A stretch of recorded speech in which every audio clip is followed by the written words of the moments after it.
아침 햇살이 법당 창문 사이로 고요히 스며듭니다.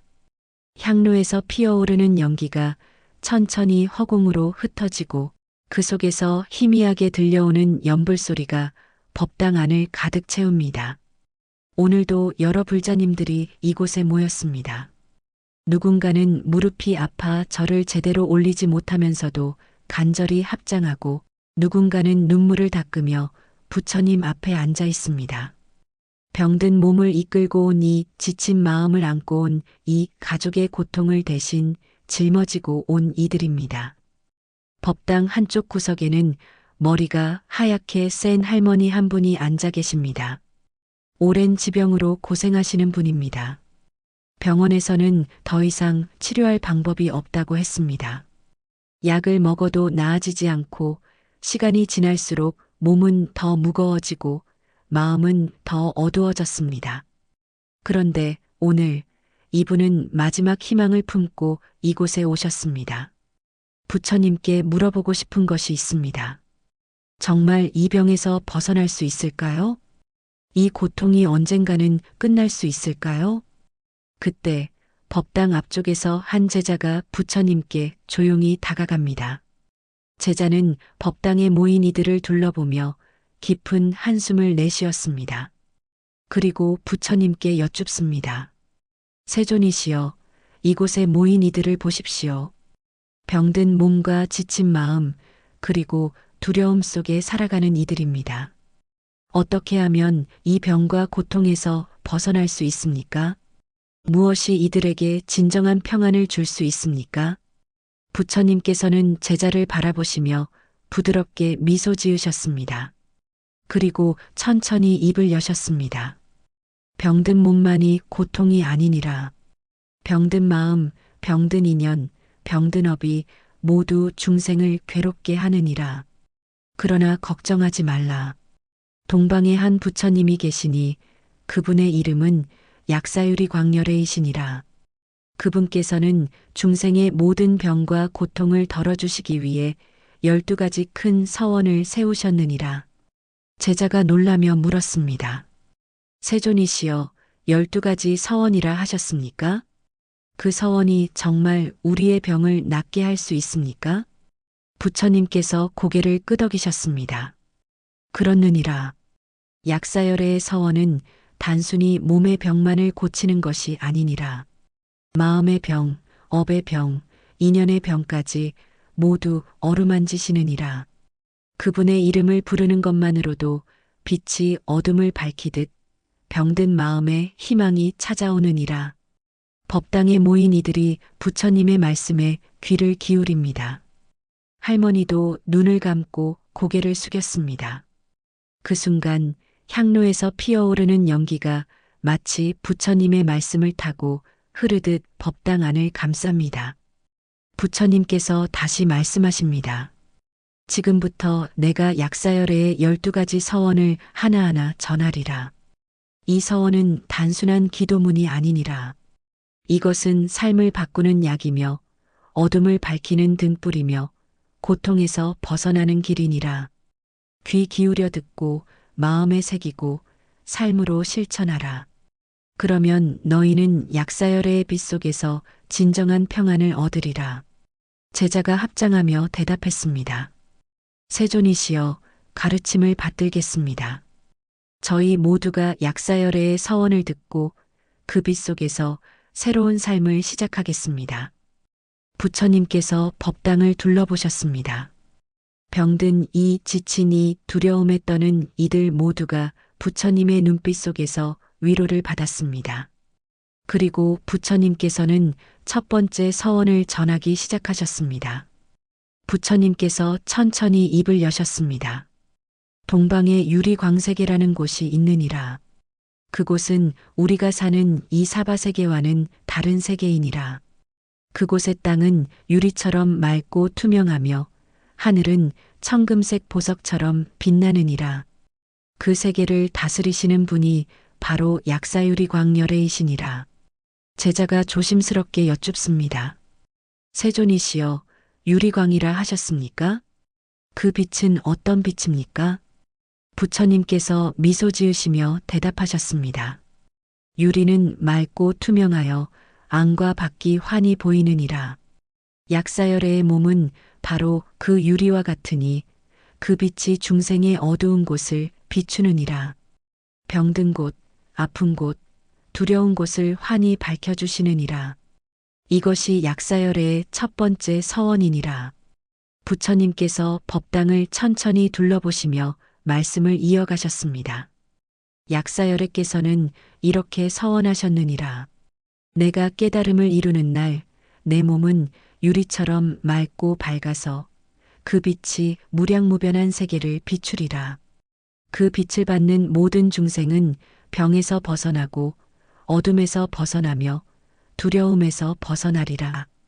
이것이 나의 첫 번째 서원이니 이 서원이 이루어지지 않으면 나는 깨달음을 이루지 않으리라. 법당 구석에 앉아있던 할머니가 눈을 번쩍 뜨셨습니다. 오랜 지병으로 몸도 마음도 지쳐있던 분입니다. 병원에서는 더 이상 방법이 없다고 했고 가족들도 포기한 듯한 표정을 지을 때가 많았습니다. 그런데 지금 부처님의 말씀 속에서 무언가가 가슴 속에 스며듭니다. 유리처럼 맑은 빛이 나를 비춘다. 그 빛이 내 병든 몸을 밝혀준다. 할머니는 천천히 두 손을 모으며 속으로 중얼거렸습니다. 약사열의 불, 약사열의 불. 그 순간 할머니의 가슴 속에서 작은 희망이 싹 텄습니다. 완전히 낫지 못할 수도 있습니다. 하지만 이 어둠 속에서 빛 하나가 켜진 것 같았습니다. 부처님께서 다시 말씀하십니다. 약사열의 빛은 단순히 몸의 병만을 치유하는 것이 아니니라. 마음의 병, 영혼의 병까지 모두 비추어 주시느니라. 어떤 이는 몸이 아프고 어떤 이는 마음이 아프고 어떤 이는 삶 자체가 아프느니라. 그러나 약사열의 빛 앞에서는 모든 어둠이 사라지느니라. 제자가 다시 여쭙습니다. 세존이시여, 그렇다면 우리는 어떻게 해야 그 빛을 받을 수 있습니까? 무엇을 해야 약사열애의 자비가 우리에게 닿을 수 있습니까? 부처님께서 제자를 바라보시며 말씀하셨습니다. 어려운 것이 아니니라. 약사열애의 이름을 부르는 것만으로도 그 빛은 너희에게 닿느니라. 진심으로 간절하게 한 번이라도 그 이름을 부르면 그 순간 빛이 너희를 비추기 시작하느니라. 법당 안에 고요함이 흐릅니다. 부처님의 말씀이 마치 따뜻한 바람처럼 법당 안을 감쌉니다.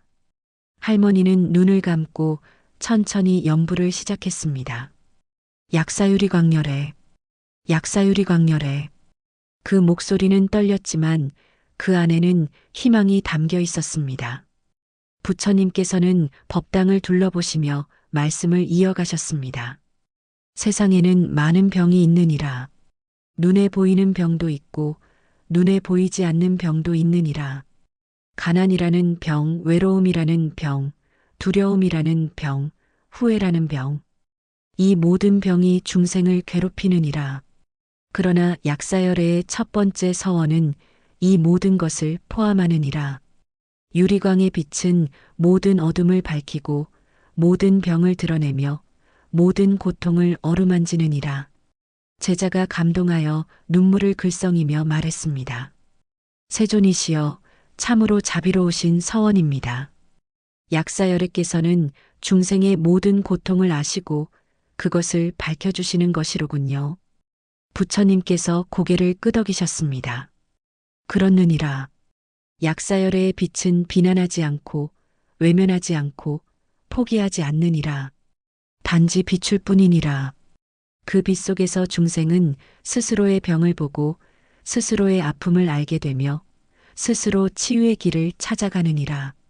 법당 한쪽에서 한 중년 남자가 조용히 눈물을 닦았습니다.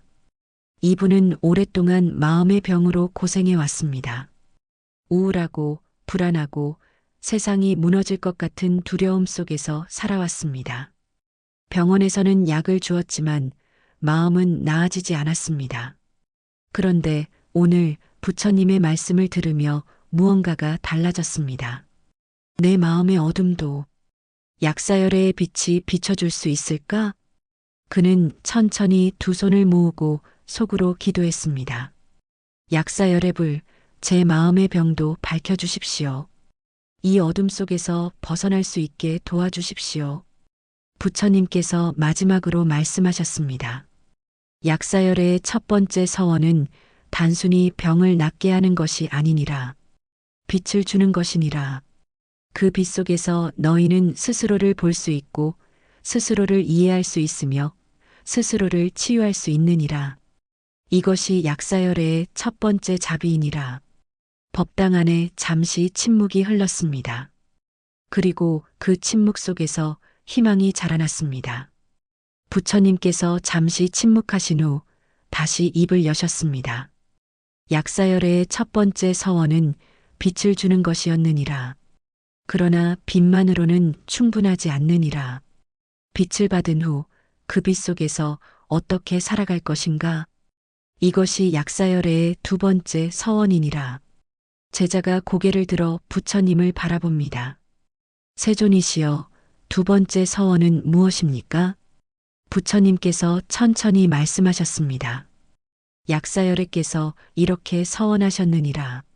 내 이름을 부르는 자는 계율을 지키고 탐욕과 분노와 어리석음을 줄이며 바른 길로 나아가게 하리라.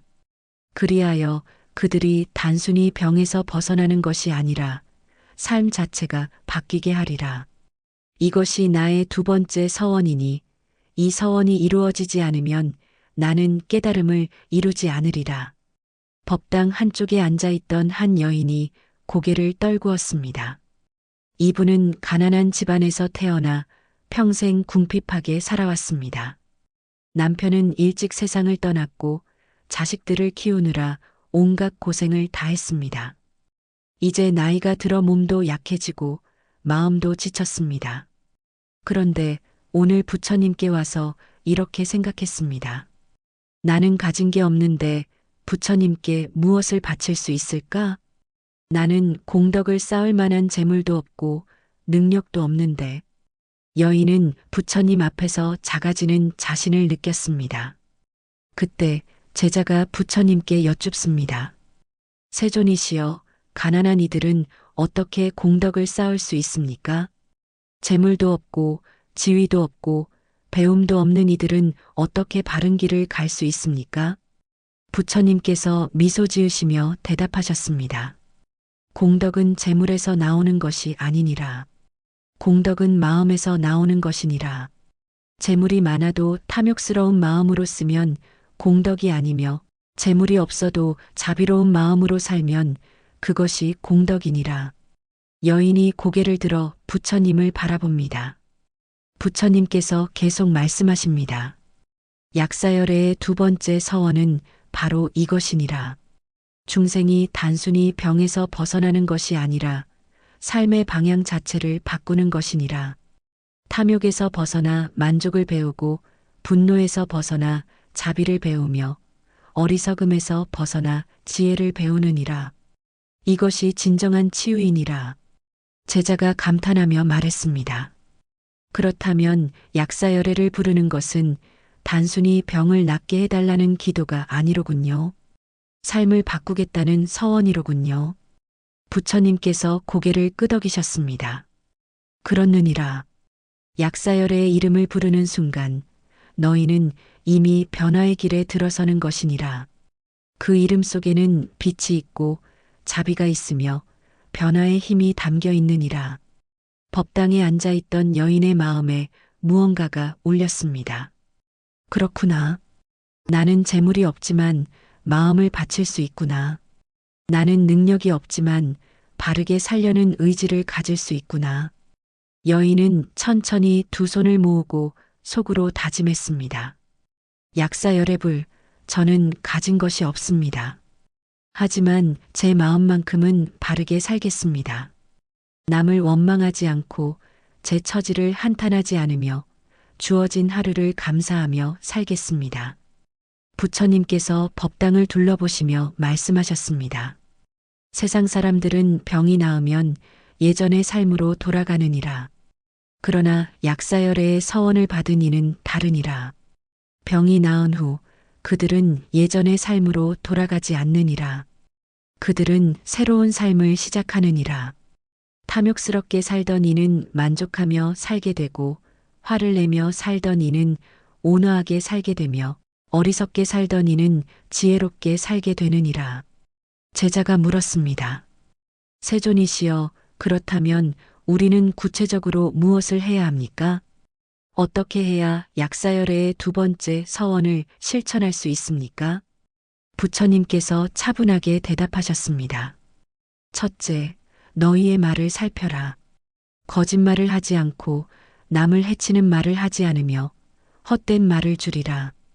둘째, 너희의 행동을 살펴라. 남의 것을 탐내지 않고 생명을 해치지 않으며 음란한 행동을 하지 않느니라. 셋째, 너희의 마음을 살펴라.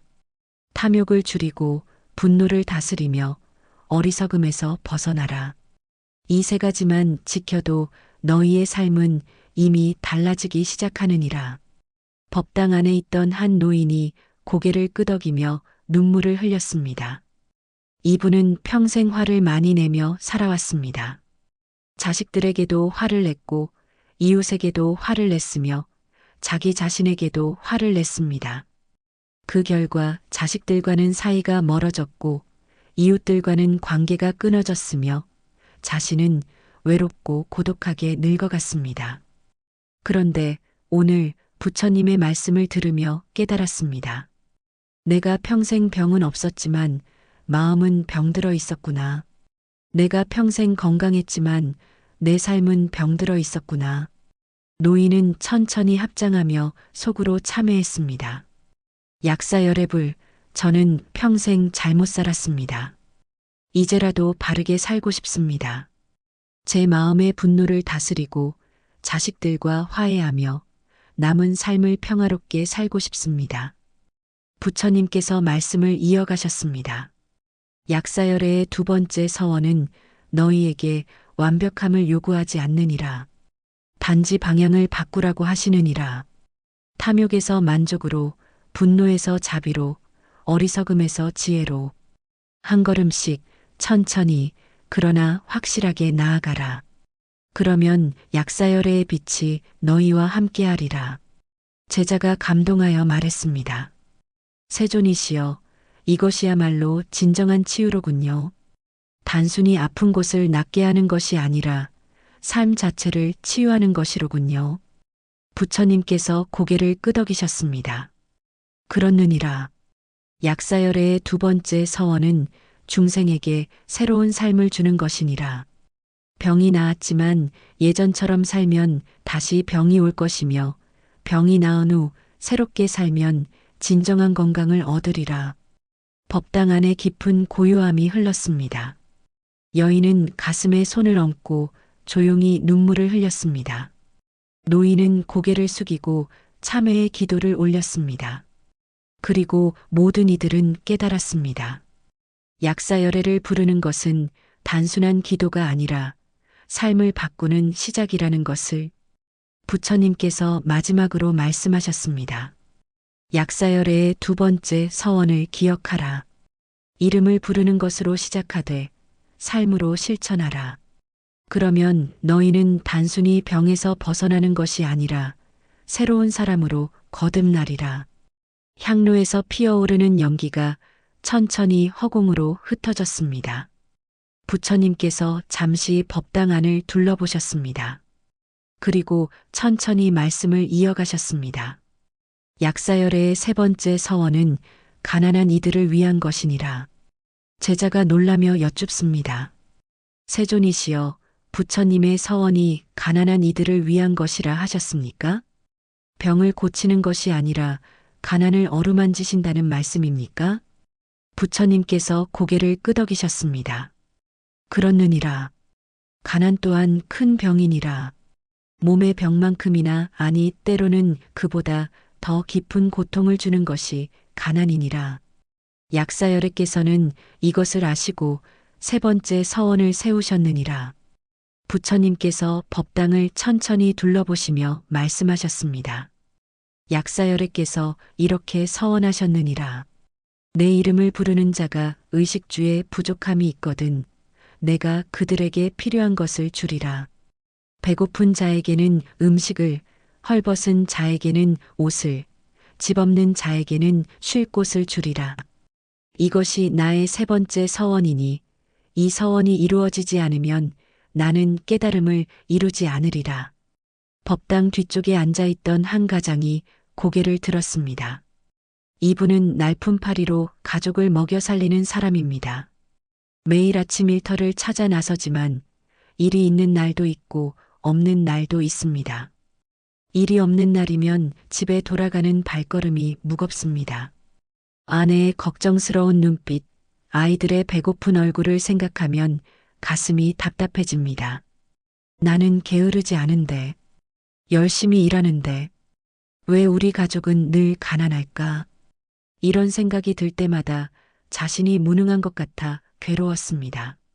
그런데 오늘 부처님의 말씀을 들으며 무언가가 가슴속에 스며들었습니다. 약사열애께서 가난한 이들을 잊지 않으셨구나.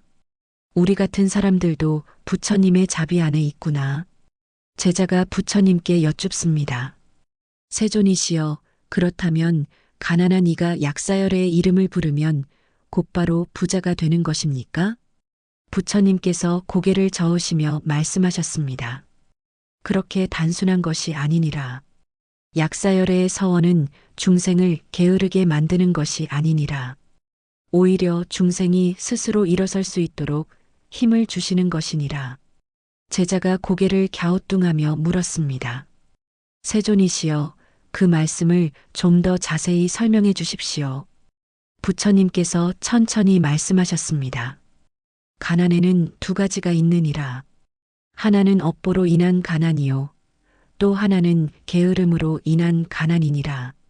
업보로 인한 가난은 전생의 업이 무거워 이번 생에서 가난하게 태어난 것이니라. 이런 이들은 아무리 열심히 일해도 재물이 모이지 않고 모여도 곧 흩어지느니라.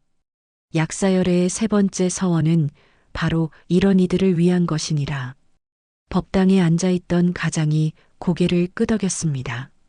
맞습니다. 저는 평생 열심히 살았지만 늘 가난했습니다. 이것이 제 업보인가 봅니다. 부처님께서 계속 말씀하셨습니다. 그러나 절망하지 말라. 약사열애의 이름을 부르는 것은 단순히 재물을 구하는 것이 아니니라. 업보를 가볍게 하고 복을 쌓으며 미래를 바꾸는 것이니라. 당장 부자가 되지 않더라도 필요한 것이 생기고 도움의 손길이 나타나며 작은 기회가 찾아오느니라. 제자가 감탄하며 말했습니다. 그렇다면 약사열애의 자비는 기적을 행하는 것이 아니라 삶의 흐름을 바꾸시는 것이로군요. 부처님께서 미소 지으시며 대답하셨습니다. 그렇느니라. 약사열애는 중생을 게으르게 만들지 않으시느니라. 오히려 스스로 일어서도록 격려하시고 그 과정에서 필요한 도움을 주시느니라. 법당 한쪽에서 한 노파가 조용히 눈물을 닦았습니다. 이분은 평생 가난하게 살아온 분입니다. 시장에서 채소 장사를 하며 근근히 살아왔습니다. 돈이 많이 벌리는 장사도 아니었지만 그래도 매일 성실하게 일했습니다. 비가 오나 눈이 오나 시장에 나가 채소를 팔았습니다. 그런데 나이가 들면서 몸이 약해지고 장사도 예전 같지 않았습니다. 나는 평생 정직하게 살았는데 왜 가난에서 벗어나지 못할까? 이런 생각이 들 때마다 억울하고 서러웠습니다. 그런데 오늘 부처님의 말씀을 들으며 마음이 조금 편해졌습니다. 그래, 이것이 내 업보구나. 하지만 부처님께서 나를 잊지 않으셨구나. 노파는 천천히 두 손을 모으고 기도했습니다. 약사열애불, 저는 부자가 되고 싶지 않습니다. 다만 하루하루 끼니를 걱정하지 않고 추위에 떨지 않으며 병이 들어도 치료받을 수 있도록 도와주십시오. 부처님께서 법당을 둘러보시며 말씀하셨습니다. 약사열의 세 번째 서원은 큰 부를 주는 것이 아니니라. 필요한 것을 주시는 것이니라. 배고픈 자에게는 밥 한 끼를, 추운 자에게는 따뜻한 옷 한 벌을, 병든 자에게는 약 한 첩을 주시느니라. 이것이 약사열의 자비이니라. 제자가 물었습니다. 세존이시여, 그렇다면 우리는 어떻게 해야 합니까? 가난한 중생은 무엇을 해야 약사열의 자비를 받을 수 있습니까? 부처님께서 차분하게 대답하셨습니다. 첫째, 게으르지 말라. 가난하다고 주저앉지 말고 매일 성실히 일하라. 약사열의 자비는 게으른 자에게 오지 않느니라. 둘째, 나눌 줄 알라. 가진 것이 적어도 나눌 수 있느니라. 밥 한 끼를 이웃과 나누고 따뜻한 말 한마디를 건네는 것도 보시니라. 셋째, 감사할 줄 알라. 가진 것이 적어도 감사하라. 감사하는 마음이 있는 곳에 복이 모이느니라. 법당에 앉아있던 가장이 고개를 끄덕이며 다짐했습니다. 그렇습니다. 저는 게으르지 않았습니다. 앞으로도 매일 성실히 일하겠습니다. 비록 가난하지만 이웃에게 따뜻한 말 한마디는 건넬 수 있습니다. 그리고 오늘 하루 끼니를 먹을 수 있는 것에 감사하겠습니다. 부처님께서 따뜻하게 미소 지으시며 말씀하셨습니다. 그렇게 사는 것만으로도 너희는 이미 약사열의 서원 안에 있느니라. 당장 부자가 되지 않더라도 너희의 삶은 조금씩 나아질 것이며 너희의 업보는 조금씩 가벼워질 것이니라.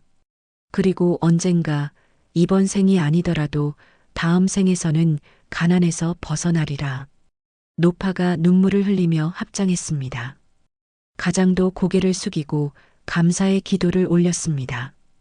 법당 안에 많은 이들이 가슴에 손을 얹고 조용히 눈물을 흘렸습니다. 부처님께서 마지막으로 말씀하셨습니다. 약사열의 세 번째 서원을 기억하라. 가난은 부끄러운 것이 아니니라. 게으름이 부끄러운 것이니라. 가난해도 성실히 살고 나눌 줄 알며 감사할 줄 안다면 그것이 진정한 부자니라. 약사열애께서는 이런 이들을 결코 잊지 않으시느니라. 향로에서 피어오르는 연기가 법당 안을 감쌌습니다. 그 연기 속에서 모든 이들은 위로를 받았습니다. 가난하지만 포기하지 않겠다는 다짐이 가슴 속에서 자라났습니다. 부처님께서 잠시 침묵하셨습니다. 법당 안에는 고요함이 흘렀습니다. 그리고 부처님께서 천천히 입을 여셨습니다. 지금까지 내가 전한 세 가지 서원은 병든 이, 방향을 잃은 이, 가난한 이를 위한 것이었느니라. 그러나 약사열애의 네 번째 서원은 더 깊은 어둠 속에 있는 이들을 위한 것이니라.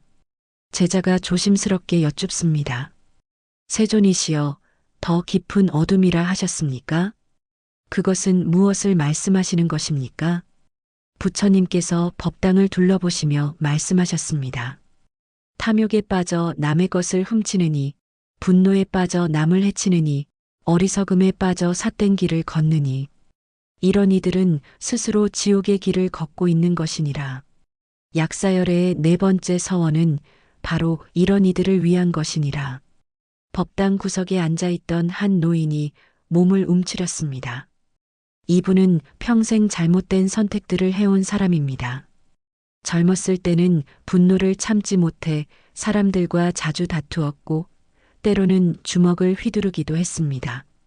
중년이 되어서는 돈에 눈이 멀어 남을 속이기도 했고 부정직한 방법으로 이익을 취하기도 했습니다. 나이가 들면서 후회가 밀려왔습니다. 내가 왜 그렇게 살았을까? 내가 왜 그런 선택을 했을까? 하지만 이미 저지른 일들은 되돌릴 수 없었습니다.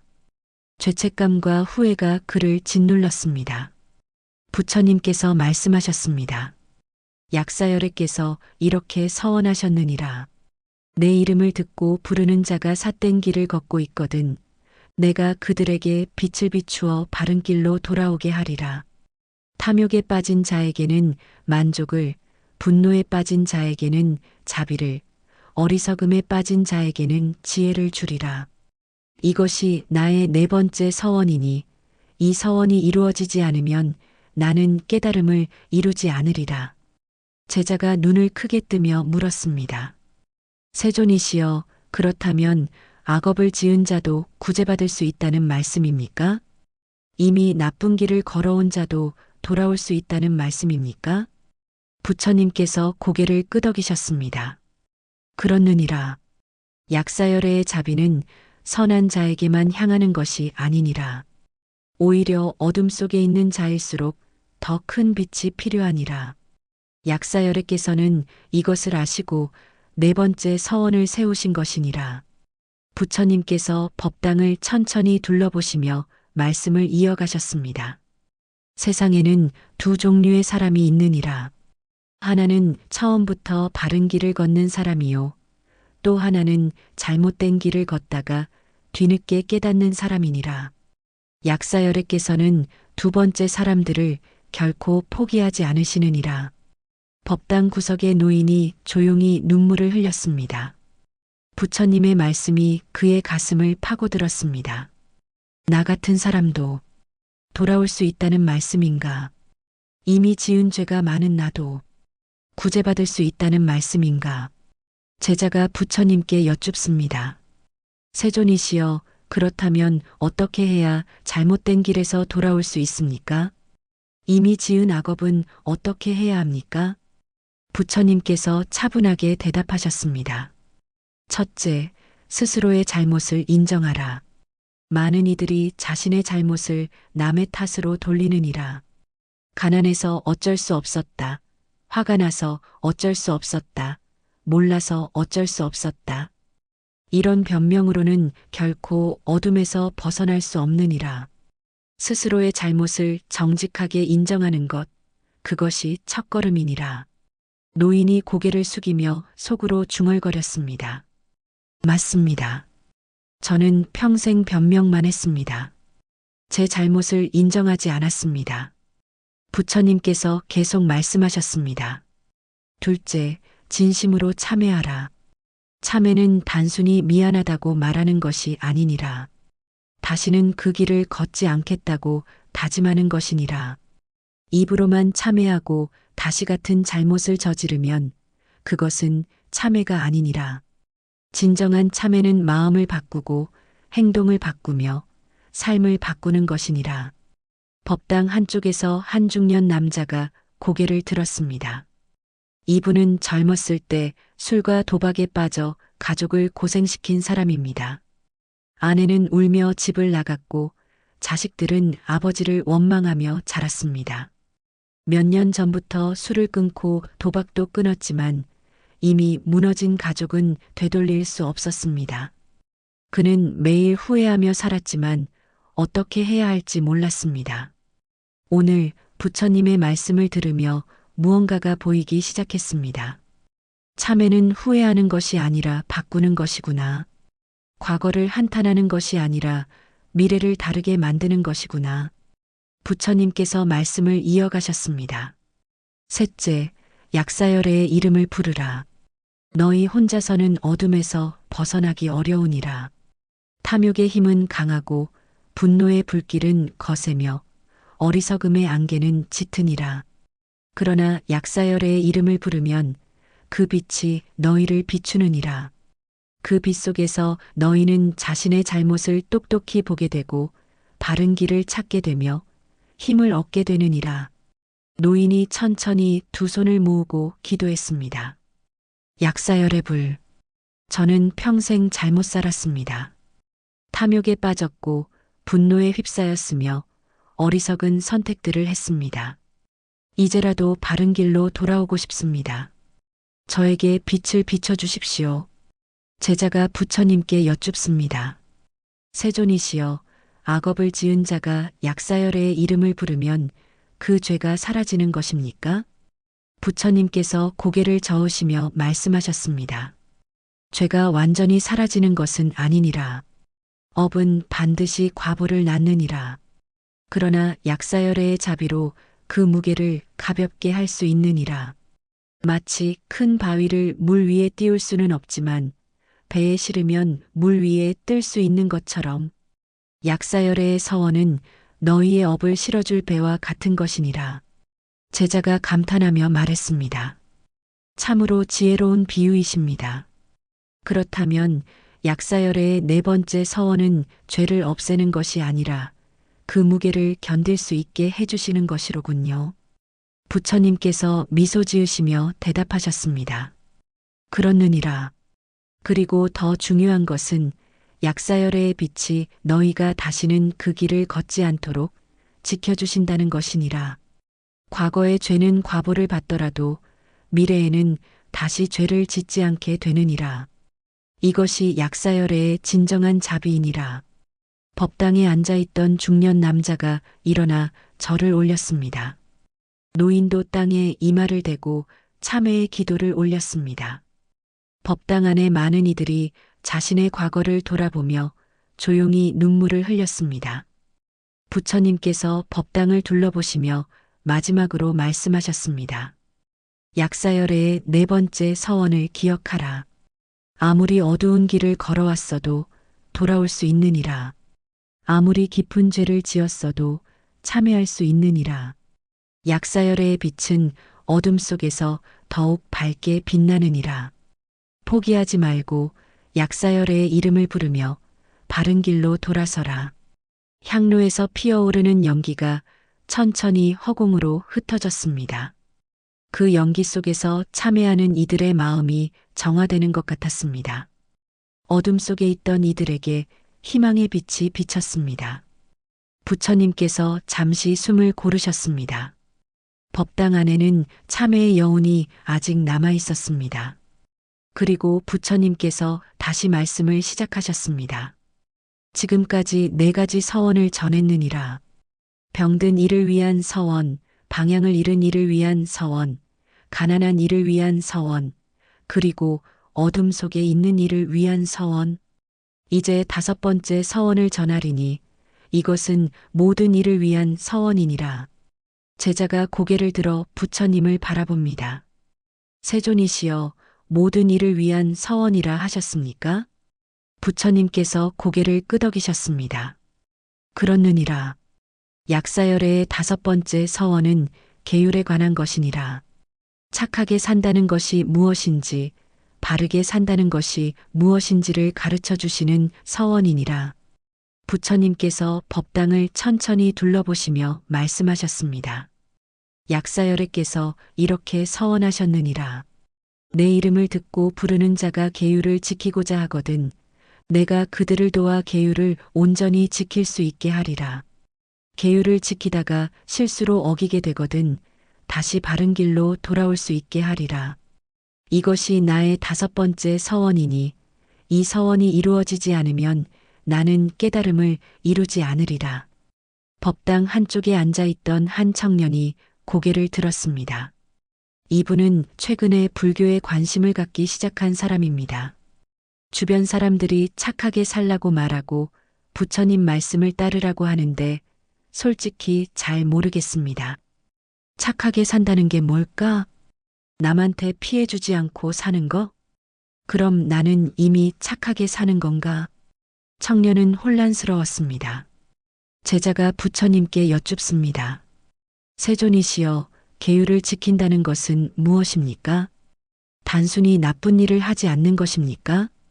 부처님께서 고개를 저으시며 말씀하셨습니다. 계율은 단순히 하지 말아야 할 것의 목록이 아니니라. 계율은 어떻게 살아야 하는지를 가르쳐주는 길잡이니라. 나쁜 일을 하지 않는 것은 시작에 불과하니라. 진정한 계율은 적극적으로 선을 행하는 것이니라. 제자가 고개를 갸우뚱하며 물었습니다. 세존이시여, 좀 더 구체적으로 말씀해 주십시오. 부처님께서 천천히 설명하셨습니다. 예를 들어 설명하리라. 살생하지 말라는 계율이 있느니라. 어떤 이는 이것을 단순히 생명을 죽이지 않는 것으로만 이해하느니라. 그러나 진정한 의미는 더 깊으니라. 생명을 죽이지 않는 것을 넘어 생명을 살리고 생명을 보호하며 생명을 존중하는 것이니라. 청년이 눈을 크게 떴습니다. 아, 그런 의미였구나. 단순히 안 하는 것이 아니라 적극적으로 행하는 것이구나. 부처님께서 계속 말씀하셨습니다. 도둑질하지 말라는 계율도 마찬가지니라. 남의 것을 훔치지 않는 것만으로는 부족하니라. 진정한 의미는 남의 것을 지켜주고 어려운 이에게 나누어 주며 정직하게 사는 것이니라. 거짓말하지 말라는 계율도 마찬가지니라. 거짓을 말하지 않는 것을 넘어 진실을 말하고 상처 주는 말을 하지 않으며 따뜻한 말로 남을 격려하는 것이니라. 법당에 앉아있던 한 중년 여인이 고개를 끄덕였습니다. 이분은 평생 착하게 살아왔다고 생각했던 사람입니다. 남에게 피해를 주지 않았고 나쁜 일도 하지 않았습니다. 그런데 오늘 부처님의 말씀을 듣고 깨달았습니다. 나는 나쁜 일은 하지 않았지만 좋은 일도 적극적으로 하지 않았구나. 그냥 내 일만 하고 내 가족만 챙기고 남의 일에는 무관심했구나. 여인은 부끄러워졌습니다. 제자가 부처님께 여쭙습니다. 세존이시여, 그렇다면 우리는 어떻게 해야 진정으로 계율을 지킬 수 있습니까? 부처님께서 따뜻하게 미소 지으시며 대답하셨습니다. 완벽할 필요는 없느니라. 중요한 것은 방향이니라. 남을 해치지 않는 것에서 남을 돕는 것으로, 내 것만 챙기는 것에서 남과 나누는 것으로, 침묵하는 것에서 따뜻한 말을 건네는 것으로, 이렇게 조금씩 나아가는 것, 그것이 계율을 지키는 것이니라. 청년이 가슴에 손을 얹고 속으로 다짐했습니다. 그래, 나는 지금까지 소극적으로 살았어. 나쁜 일만 안 하면 된다고 생각했어. 이제부터는 적극적으로 선한 일을 하며 살아야겠어. 부처님께서 법당을 둘러보시며 말씀하셨습니다. 약사열의 5번째 서원은 바로 이것을 돕는 것이니라. 너희가 혼자서는 계율을 온전히 지키기 어려우니라. 유혹이 많고 번뇌가 강하며 의지가 약하기 때문이니라. 그러나 약사열의 이름을 부르면 그 힘이 너희를 도우느니라. 계율을 지키고자 하는 마음이 강해지고 유혹을 이겨낼 힘이 생기며 실수했을 때 다시 일어설 용기가 생기느니라. 법당 뒤쪽에 앉아있던 한 노인이 조용히 눈물을 흘렸습니다. 이분은 평생 술을 많이 마셨던 사람입니다. 술을 끊으려고 수없이 노력했지만 번번이 실패했습니다. 나는 의지가 약한 사람이야. 계율을 지키고 싶어도 지킬 수 없어. 이런 자책감 속에서 살아왔습니다. 그런데 오늘 부처님의 말씀을 들으며 희망이 보였습니다.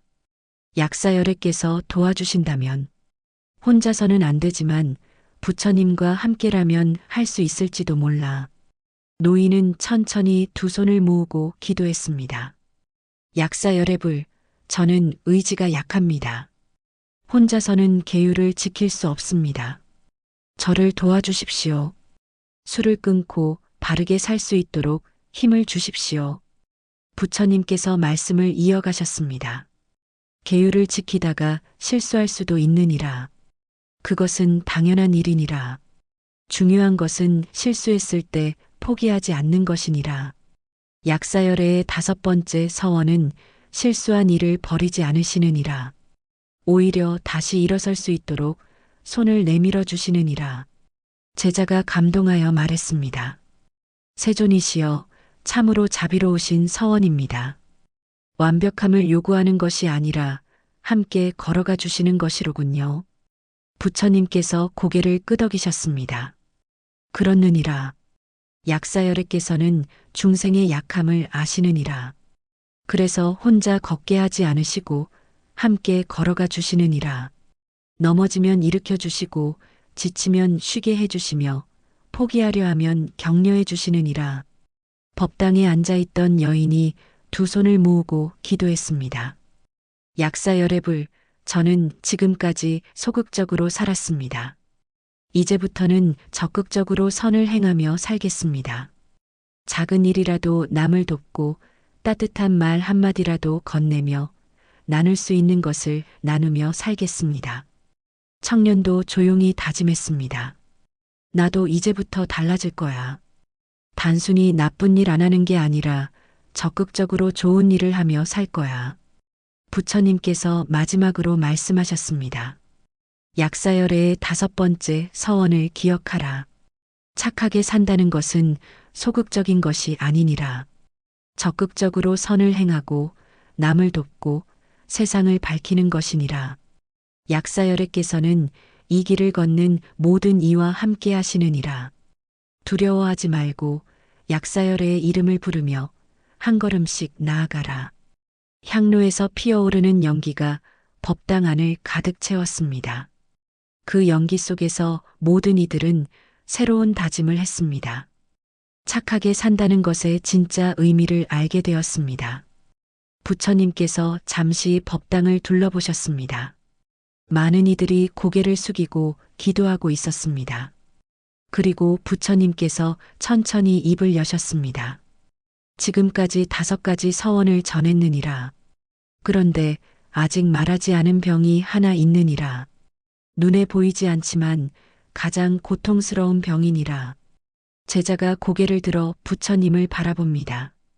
세존이시여, 그것은 무엇입니까? 부처님께서 조용히 말씀하셨습니다.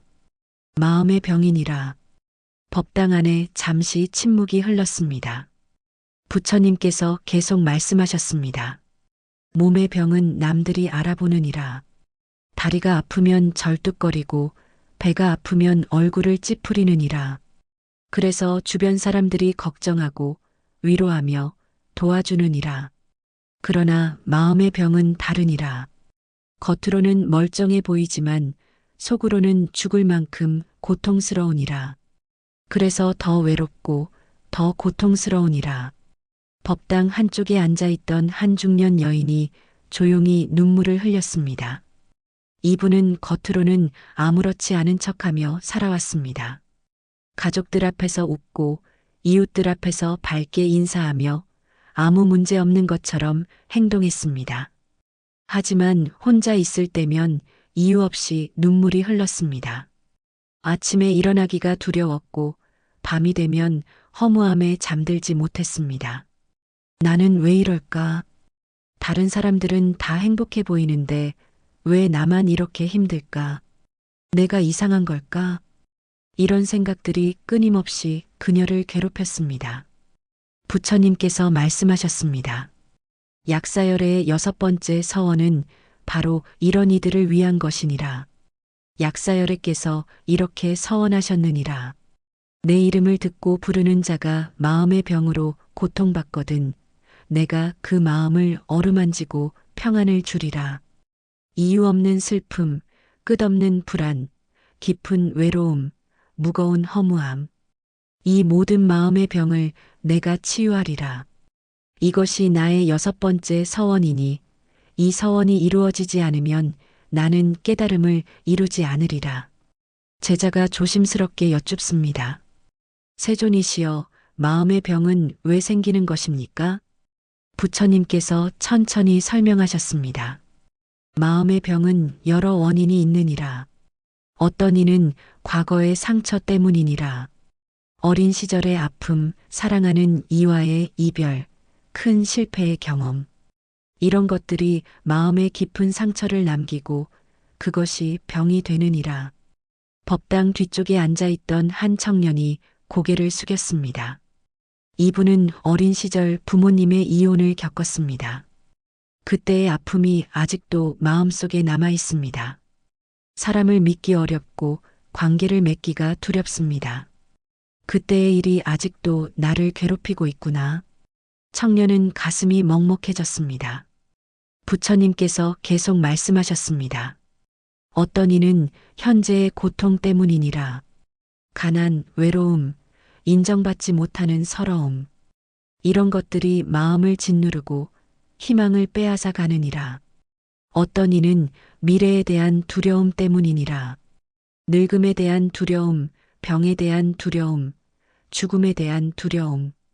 이런 것들이 마음을 불안하게 만드느니라. 여인이 조용히 고개를 끄덕였습니다. 맞아요. 나는 과거의 상처도 있고 현재의 고통도 있으며 미래에 대한 두려움도 있어요. 이 모든 것이 내 마음을 짓누르고 있어요. 제자가 부처님께 여쭙습니다. 세존이시여, 마음의 병은 어떻게 치유할 수 있습니까? 부처님께서 따뜻하게 미소 지으시며 대답하셨습니다. 첫째, 자신의 마음을 부정하지 말라. 많은 이들이 자신의 슬픔을 부끄러워하느니라. 나는 왜 이렇게 약할까? 나는 왜 이렇게 이상할까? 이렇게 자책하느니라. 그러나 슬픈 것은 잘못이 아니니라. 불안한 것도 이상한 것이 아니니라.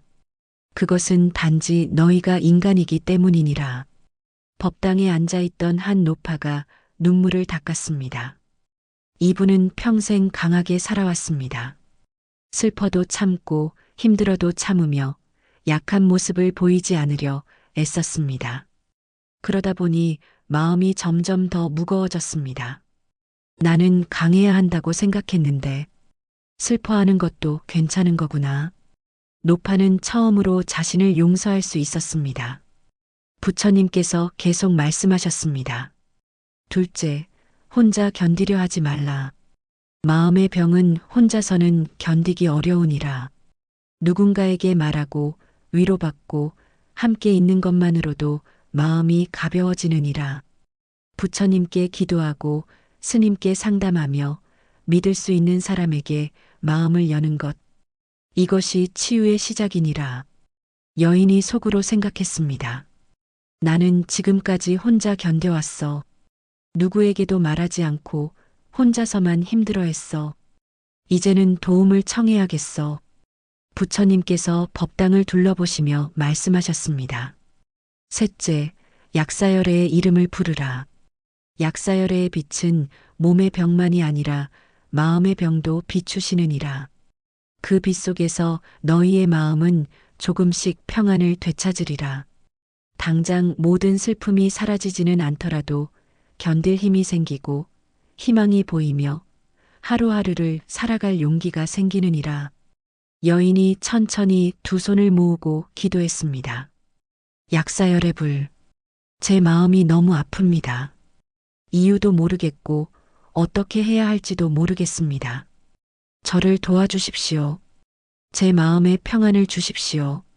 제자가 부처님께 여쭙습니다. 세존이시여, 마음의 병도 완전히 나을 수 있습니까? 부처님께서 고개를 끄덕이시며 말씀하셨습니다. 나을 수 있느니라. 그러나 시간이 필요하니라.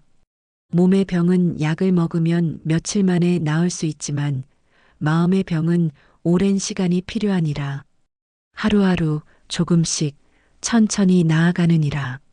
중요한 것은 포기하지 않는 것이니라. 청년이 가슴에 손을 얹고 다짐했습니다. 그래, 나는 포기하지 않을 거야. 비록 시간이 걸리더라도 조금씩 나아질 거야. 부처님께서 마지막으로 말씀하셨습니다. 약사열애의 6번째 서원을 기억하라.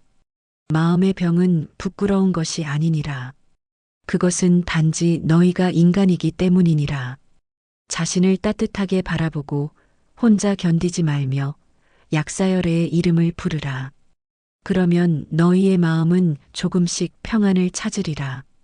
향로에서 피어오르는 연기가 법당 안을 감쌌습니다. 그 연기 속에서 마음이 아픈 이들이 위로를 받았습니다. 슬퍼도 괜찮다는 것을, 약해도 괜찮다는 것을 그들은 알게 되었습니다. 법당 안에는 따뜻한 평화가 흘렀습니다. 부처님께서 잠시 침묵하셨습니다. 법당 안에는 깊은 고요함이 흘렀습니다. 그리고 부처님께서 천천히 입을 여셨습니다. 지금부터 전할 서원은 가장 무거운 주제이니라.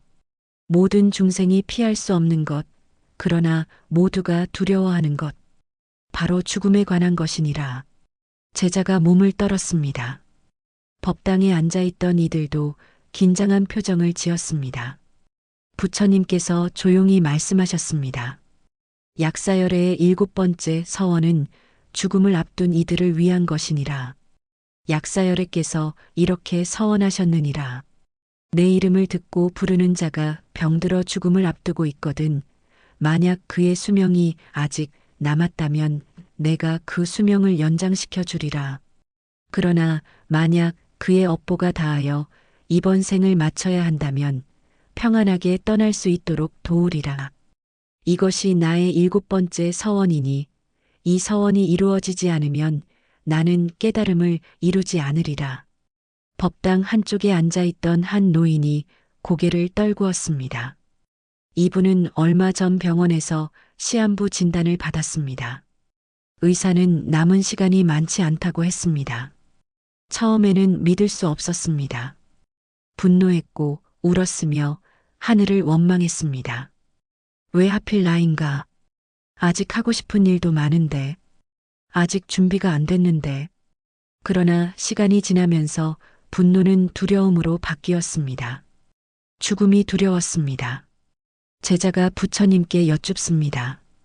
세존이시여, 사람들은 왜 죽음을 두려워합니까? 부처님께서 천천히 대답하셨습니다. 죽음을 두려워하는 이유는 여러 가지니라. 첫째, 사람들은 죽음 이유를 모르기 때문이니라. 어디로 가는지, 무엇이 되는지 아무것도 알 수 없느니라. 이 알 수 없음이 두려움을 만드느니라. 법당에 앉아있던 한 중년 여인이 고개를 끄덕였습니다. 이분은 최근 어머니를 여의었습니다. 어머니가 돌아가신 후 밤마다 생각합니다. 어머니는 지금 어디 계실까? 편안하실까? 혹시 외로우시진 않을까? 알 수 없는 것이 너무 괴로웠습니다. 부처님께서 계속 말씀하셨습니다. 둘째, 사람들은 남겨질 이들을 걱정하기 때문이니라. 아직 어린 자식들, 병든 배우자, 나이든 부모. 내가 떠나면 이들은 어떻게 될까? 이런 걱정이 죽음을 더 무겁게 만드느니라. 노인이 가슴에 손을 얹었습니다. 맞습니다. 저도 가장 걱정되는 것은 아내입니다. 제가 떠나면 혼자 남게 될 아내가 너무 걱정됩니다. 부처님께서 법당을 둘러보시며 말씀하셨습니다. 셋째, 사람들은 미완의 삶을 두려워하느니라. 아직 하지 못한 일들, 이루지 못한 꿈들, 말하지 못한 사랑. 이런 것들이 남은 채로 떠나야 한다는 것이 괴롭느니라. 법당 뒤쪽에 앉아있던 한 청년이 눈물을 흘렸습니다. 이분은 최근 친구를 사고로 잃었습니다.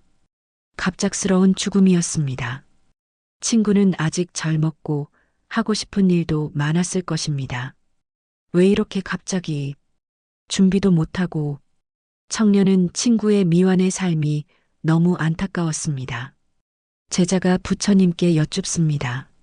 세존이시여, 그렇다면 약사열의 7번째 서원은 어떻게 우리를 돕습니까? 부처님께서 따뜻하게 말씀하셨습니다. 약사열애께서는 2가지를 도우시느니라. 첫째, 아직 갈 때가 아닌 이에게는 생명을 연장시켜 주시느니라. 업보가 무거워 일찍 죽을 운명이었던 이라도 약사열애의 이름을 부르고 바르게 살면 그 업이 가벼워지고 수명이 늘어나느니라. 이것은 기적이 아니라 업보의 법칙이니라. 노인이 눈을 크게 떴습니다. 그렇다면 저도 약사열애의 이름을 부르면 조금 더 살 수 있을까요? 부처님께서 고개를 끄덕이시며 말씀하셨습니다. 가능하니라. 그러나 욕심을 내서는 안 되느니라. 단순히 오래 살고 싶다는 욕심이 아니라 남은 시간을 바르게 살고 싶다는 마음이어야 하느니라. 남은 삶을 정리하고 가족과 화해하며 공덕을 쌓고자 하는 마음. 이런 마음으로 약사열애의 이름을 부르면 그 원력이 너희를 도우리라. 노인이 천천히 2 손을 모으고 기도했습니다. 약사열애 불. 저는 오래 살고 싶어서가 아닙니다. 다만 아내에게 사랑한다는 말을 더하고 싶고 자식들에게 미안하다는 말을 더하고 싶으며 남은 시간을 후회 없이 살고 싶습니다. 저에게 그럴 시간을 조금만 더 주십시오. 부처님께서 계속 말씀하셨습니다. 둘째, 약사열애께서는 이미 갈 때가 된 이에게는 평안한 죽음을 주시느니라. 죽음 자체를 막을 수는 없지만 그 죽음을 편안하게 만들어 주시느니라. 고통 없이, 두려움 없이 평온하게 이승을 떠나게 하시느니라. 여인이 눈물을 닦으며 물었습니다. 세존이시여, 그렇다면 돌아가신 어머니도 평안하셨을까요? 어머니께서 약사열애를 믿으셨다면 편안하게 떠나셨을까요? 부처님께서 따뜻하게 미소 지으시며 대답하셨습니다. 약사열애의 이름을 알고 부르신 분이라면 평안하셨을 것이니라. 그리고 지금도 너희가 어머니를 위해 약사열애의 이름을 부르고 기도한다면 그 공덕이 어머니께 닿으리라. 죽음으로 인연이 끊어지는 것이 아니니라. 사랑과 기도는 생사를 넘어서느니라. 여인이 두 손을 모으고 기도했습니다. 약사열의 불, 저희 어머니를 부디 평안하게 해주십시오. 좋은 곳으로 인도해 주십시오. 부처님께서 법당을 둘러보시며 말씀하셨습니다. 죽음은 끝이 아니니라. 죽음은 또 다른 시작이니라. 이번 생을 마치고 다음 생으로 가는 문이니라. 약사열애의 7번째 서원은 그 문을 평안하게 통과할 수 있도록 돕는 것이니라. 제자가 감동하여 말했습니다. 세존이시여, 참으로 자비로우신 서원입니다. 죽음조차도 외롭지 않게, 두렵지 않게 해주시는 것이로군요. 부처님께서 고개를 끄덕이셨습니다. 그렇느니라. 약사열애께서는 중생을 살아있을 때만 돌보시는 것이 아니니라. 죽음의 순간에도 죽음 이후에도 함께 하시느니라. 이것이 약사열애의 무한한 자비니라. 청년이 친구를 떠올리며 기도했습니다. 약사열애 불, 제 친구를 부디 좋은 곳으로 인도해 주십시오. 친구가 평안하길 바랍니다. 부처님께서 마지막으로 말씀하셨습니다. 약사열애의 7번째 서원을 기억하라. 죽음을 두려워하지 말라. 그것은 끝이 아니라 새로운 시작이니라. 약사열애의 이름을 부르며 바르게 살면 죽음의 순간에도 평안할 것이며 다음 생에서도 좋은 곳에 태어나리라. 그리고 지금 살아있는 이들은 떠난 이들을 위해 기도하라. 그 기도가 생사를 넘어 닿으리라. 향로에서 피어오르는 연기가 천천히 허공으로 올라갔습니다. 그 연기를 바라보며 사람들은 생각했습니다. 죽음은 끝이 아니라는 것을, 사랑하는 이들이 평안하길 바라는 마음이 생사를 넘어선다는 것을. 법당 안에는 슬픔과 위로가 함께 흘렀습니다. 부처님께서 잠시 숨을 고르셨습니다. 법당 안에는 죽음에 대한 이야기의 무게가 아직 남아 있었습니다. 그리고 부처님께서 다시 입을 여셨습니다.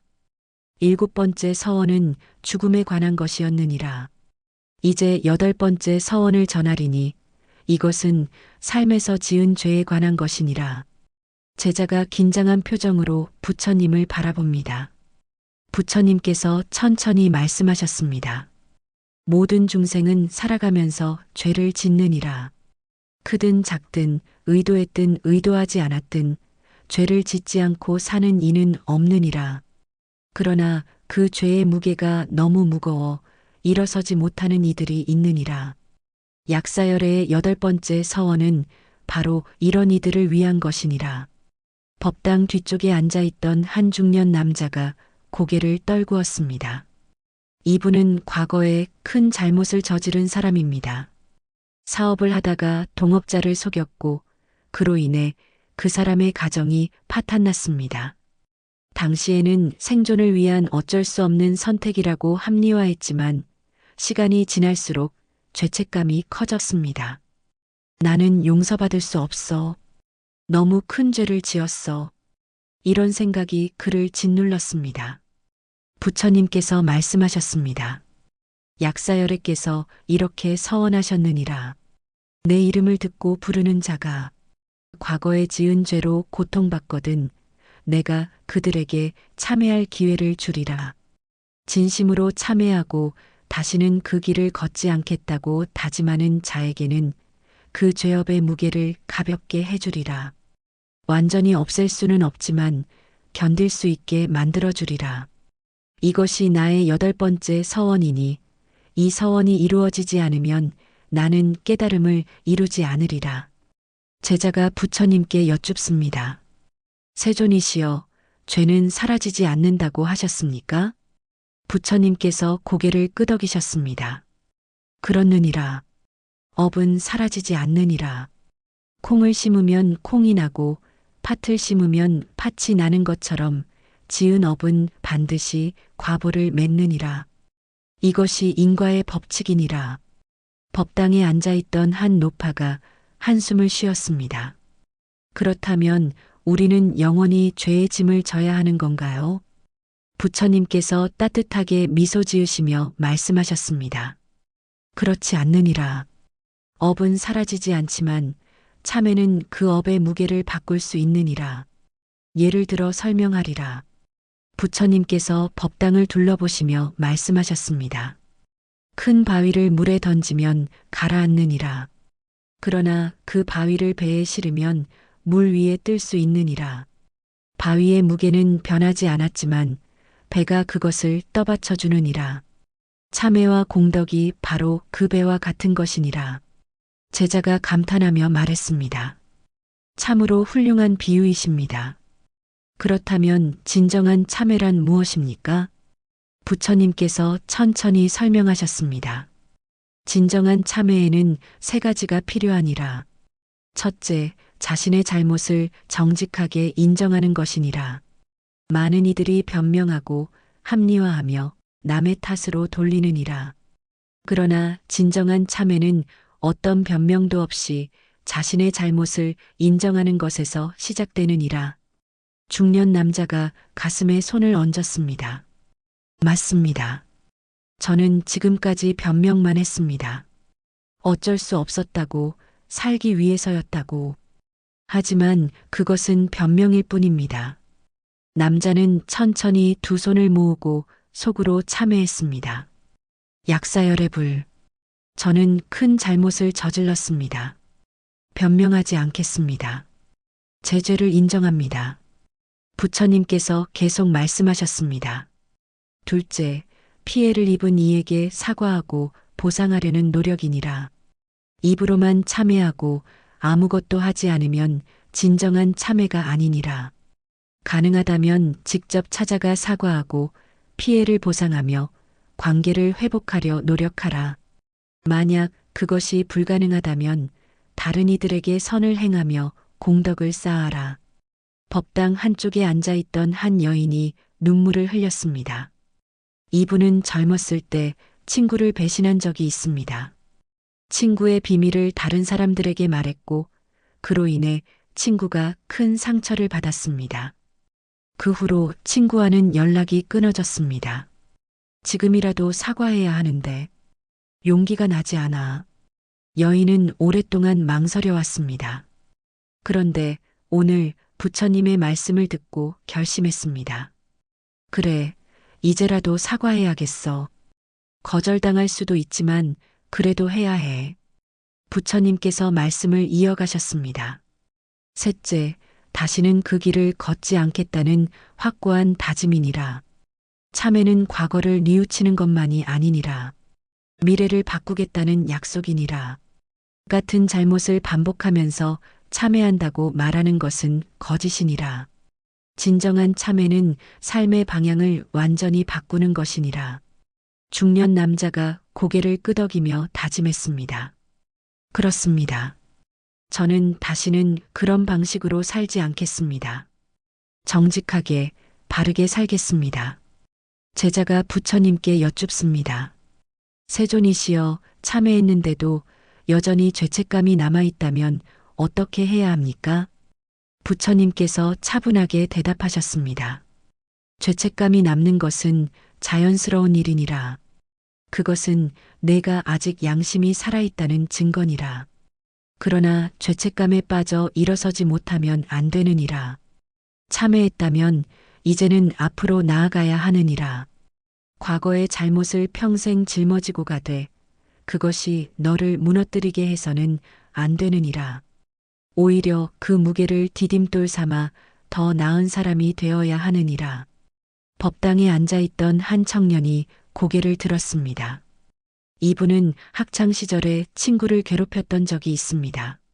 몇 년이 지난 지금도 그때의 일이 생각나면 가슴이 아픕니다. 나는 나쁜 사람이었어. 그 친구에게 얼마나 큰 상처를 줬을까. 청년은 오랫동안 자책하며 살아왔습니다. 그런데 오늘 부처님의 말씀을 듣고 깨달았습니다. 참회는 했어. 이제는 앞으로 나아가야 해. 과거의 나와는 다른 사람이 되어야 해. 부처님께서 법당을 둘러보시며 말씀하셨습니다. 약사열의 8번째 서원은 너희에게 새로운 기회를 주시는 것이니라.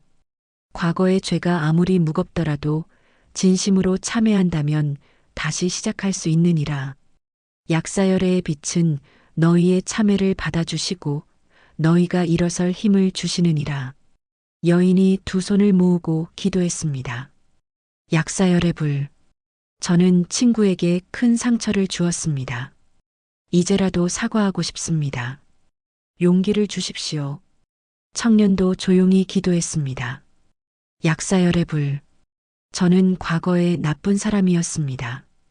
하지만 이제는 달라지고 싶습니다. 제게 새로운 삶을 살 기회를 주십시오. 부처님께서 마지막으로 말씀하셨습니다. 약사열의 8번째 서원을 기억하라. 아무리 큰 죄를 지었어도 참회할 수 있느니라. 업은 사라지지 않지만 참회는 그 무게를 가볍게 하느니라. 정직하게 인정하고 피해를 보상하려 노력하며 다시는 그 길을 걷지 않겠다고 다짐하라. 그러면 약사열애께서 너희와 함께 하시며 너희가 새로운 삶을 시작할 수 있도록 도우시리라. 향로에서 피어오르는 연기가 법당 안을 감쌌습니다. 그 연기 속에서 참회하는 이들의 마음이 정화되었습니다. 과거의 죄가 용서받을 수 없는 것이 아니라 디딤돌이 될 수 있다는 것을 알게 되었습니다. 법당 안에는 희망이 피어올랐습니다. 부처님께서 잠시 법당 안을 둘러보셨습니다. 참회의 여운이 아직 남아있는 가운데 부처님께서 다시 입을 여셨습니다. 8번째 서원은 지은 죄를 참회하는 것에 관한 것이었느니라. 이제 9번째 서원을 전하리니 이것은 삶의 마지막 순간에 관한 것이니라. 제자가 조용히 몸을 떨었습니다. 법당에 앉아있던 이들도 긴장한 표정을 지었습니다. 부처님께서 천천히 말씀하셨습니다. 임종의 순간은 매우 중요하니라. 그 순간의 마음 상태가 다음 생을 결정하느니라. 그러나 많은 이들이 임종의 순간에 혼란스러워하고 두려워하며 바른 마음을 잃느니라. 약사열의 9번째 서원은 바로 이 순간을 위한 것이니라. 법당 한쪽에 앉아있던 한 노인이 고개를 들었습니다. 이분은 최근 아내를 여의었습니다. 아내는 병원에서 임종을 맞이했는데 마지막 순간이 너무 고통스러워 보였습니다. 의식이 흐려지고 헛소리를 하며 두려운 표정을 지었습니다. 아내가 마지막에 너무 힘들어했어. 평안하게 가지 못했어. 노인은 그 장면을 떠올릴 때마다 가슴이 아팠습니다. 부처님께서 말씀하셨습니다. 약사열애께서 이렇게 서원하셨느니라. 내 이름을 듣고 부르는 자가 임종의 순간을 맞이하거든 내가 그의 곁에 있으리라. 의식이 흐려지지 않게 하고 마음이 혼란스럽지 않게 하며 나의 이름을 또렷하게 기억할 수 있게 하리라.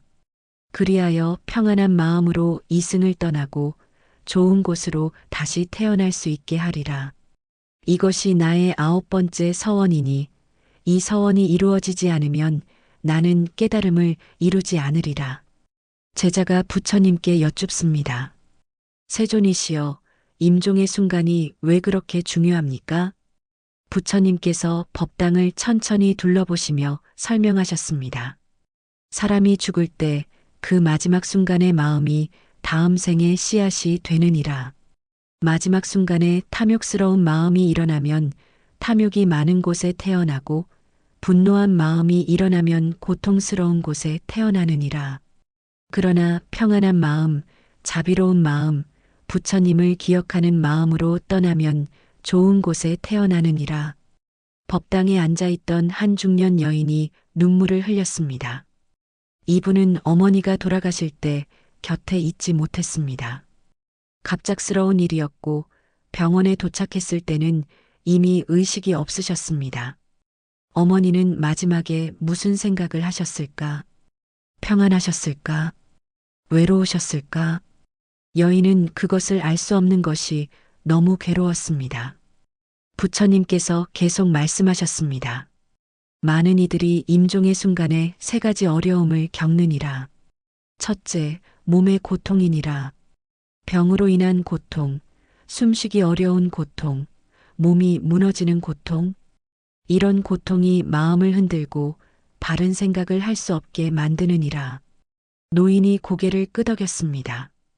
맞아요. 아내도 마지막에 너무 고통스러워했어요. 숨도 제대로 못 쉬고 부처님께서 말씀을 이어가셨습니다. 둘째, 마음의 혼란이니라. 죽음이 다가오면 과거의 기억들이 뒤섞여 떠오르느니라. 좋은 기억, 나쁜 기억, 후회되는 일, 두려운 일. 이 모든 것이 한꺼번에 밀려와 마음을 어지럽히느니라. 여인이 손으로 가슴을 쥐었습니다. 어머니도 마지막에 헛소리를 하셨어요. 옛날 일들을 말씀하시고 혼란스러워 보이셨어요. 부처님께서 고개를 끄덕이시며 말씀하셨습니다. 셋째, 미련과 집착이니라. 사랑하는 가족을 떠나야 한다는 슬픔, 이루지 못한 일에 대한 아쉬움, 재산과 지위에 대한 집착, 이런 것들이 마음을 붙들어 편안히 떠나지 못하게 하느니라. 법당 뒤쪽에 앉아있던 한 청년이 조용히 눈물을 닦았습니다. 이분은 아버지를 여의었는데 아버지는 마지막까지 가족 걱정을 하셨습니다. 내가 죽으면 너희들은 어떻게 살까? 집은 누가 지킬까? 아버지는 평안하게 가지 못하셨습니다. 제자가 부처님께 여쭙습니다. 세존이시여, 그렇다면 약사열애의 9번째 서원은 어떻게 이런 어려움을 돕습니까? 부처님께서 따뜻하게 말씀하셨습니다. 약사열애께서는 임종하는 이의 곁에 계시느니라. 비록 눈에는 보이지 않지만 그 존재가 함께 하시느니라. 그 존재의 힘으로 몸의 고통이 가벼워지고 마음의 혼란이 잠잠해지며 집착에서 벗어날 수 있느니라. 그리하여 또렷한 의식으로 평안한 마음으로 약사열애의 이름을 기억하며 떠날 수 있느니라. 노인이 두 손을 모으고 물었습니다. 세존이시여, 그렇다면 이미 떠난 이들은 어떻게 됩니까? 제 아내처럼 고통스럽게 떠난 이들은 어디로 갔을까요? 부처님께서 부드럽게 대답하셨습니다. 떠난 이를 위해 지금 살아있는 이들이 할 수 있는 일이 있느니라.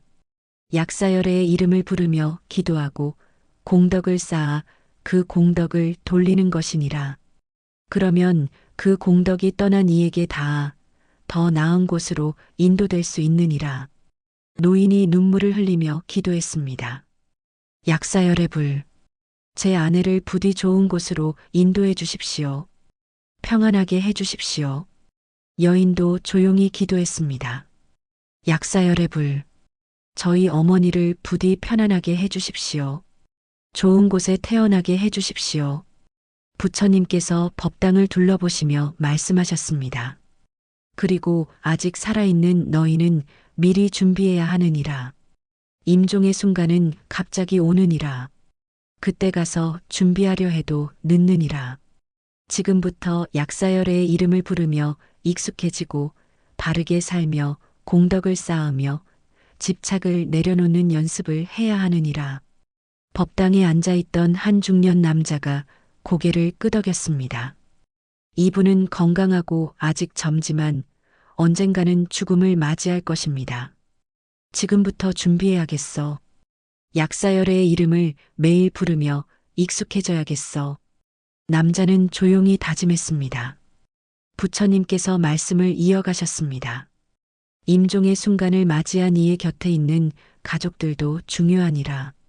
큰 소리로 울거나 슬퍼하면 떠나는 이의 마음이 흔들리느니라.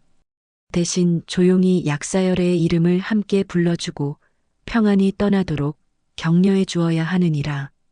집착하지 말고 보내주어야 하느니라. 청년이 가슴에 손을 얹고 후회했습니다.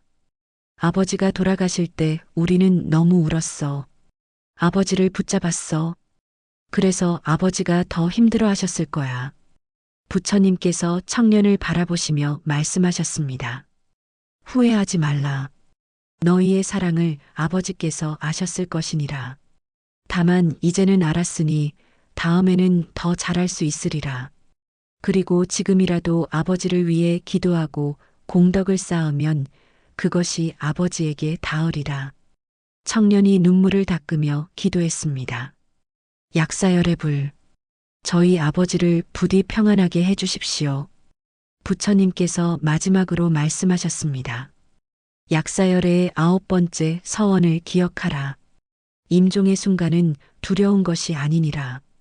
약사열애께서 함께 하시면 평안할 수 있느니라. 지금부터 약사열애의 이름을 부르며 준비하고 바르게 살며 공덕을 쌓으며 집착을 내려놓는 연습을 하라. 그러면 언젠가 그 순간이 왔을 때 너희는 평안하게 떠날 수 있으리라.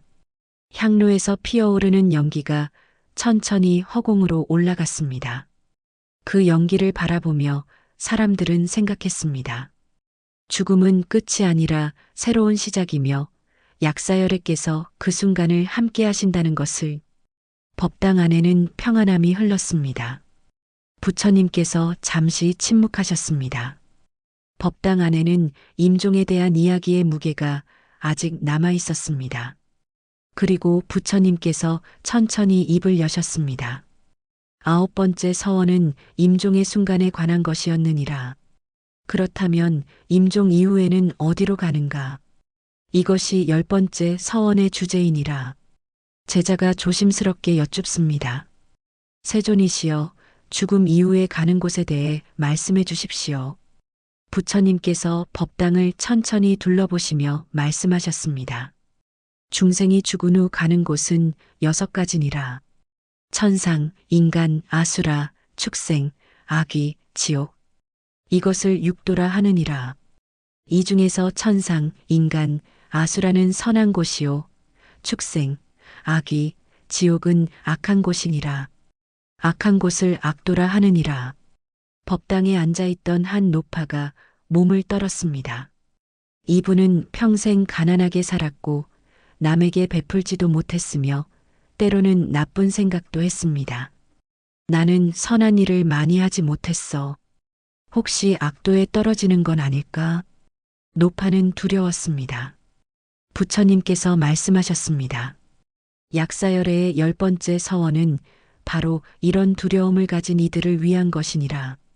약사열애께서 이렇게 서원하셨느니라. 내 이름을 듣고 부르는 자는 악도에 떨어지지 않게 하리라. 설령 과거의 업보가 무거워 악도로 갈 인연이 있다 하더라도 내 이름을 부르는 공덕으로 그 업을 가볍게 하여 악도를 면하게 하리라. 이것이 나의 10번째 서원이니 이 서원이 이루어지지 않으면 나는 깨달음을 이루지 않으리라. 제자가 놀라며 여쭙습니다. 세존이시여, 그렇다면 약사열애의 이름을 부르기만 하면 악도에 가지 않는다는 말씀입니까? 부처님께서 고개를 저으시며 말씀하셨습니다. 그렇게 단순하지 않느니라. 단순히 입으로만 부른다고 해서 되는 것이 아니니라. 진심으로 부르고 바르게 살며 악업을 짓지 않으려 노력해야 하느니라. 법당 한쪽에 앉아있던 한 중년 남자가 고개를 숙였습니다. 이분은 젊었을 때 많은 나쁜 일을 했습니다.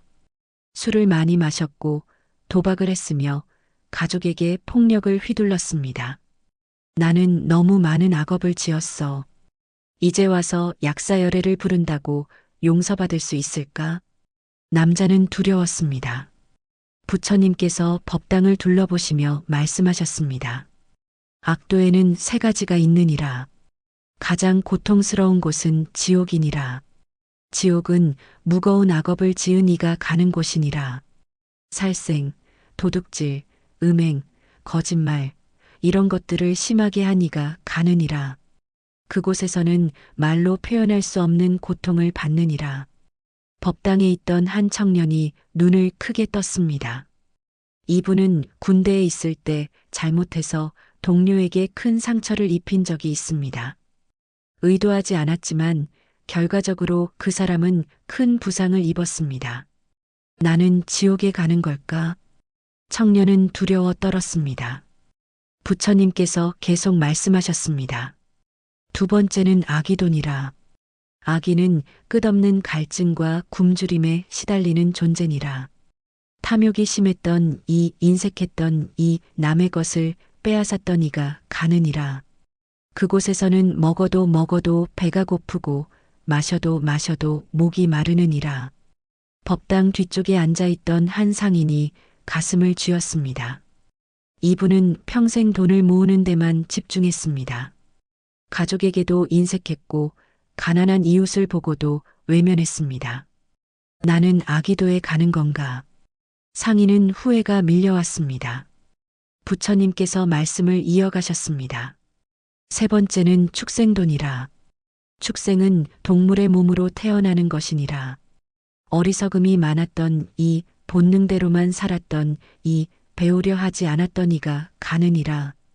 그곳에서는 양육강식의 법칙 속에서 늘 두려움에 떨며 살아야 하느니라. 제자가 부처님께 여쭙습니다. 세존이시여, 그렇다면 약사열의 10번째 서원은 이 모든 악도를 피하게 해주신다는 말씀입니까? 부처님께서 고개를 끄덕이셨습니다. 그렇느니라. 그러나 조건이 있느니라. 첫째, 약사열의 이름을 진심으로 부르되 단순히 복을 구하는 마음이 아니라 참회하는 마음으로 불러야 하느니라.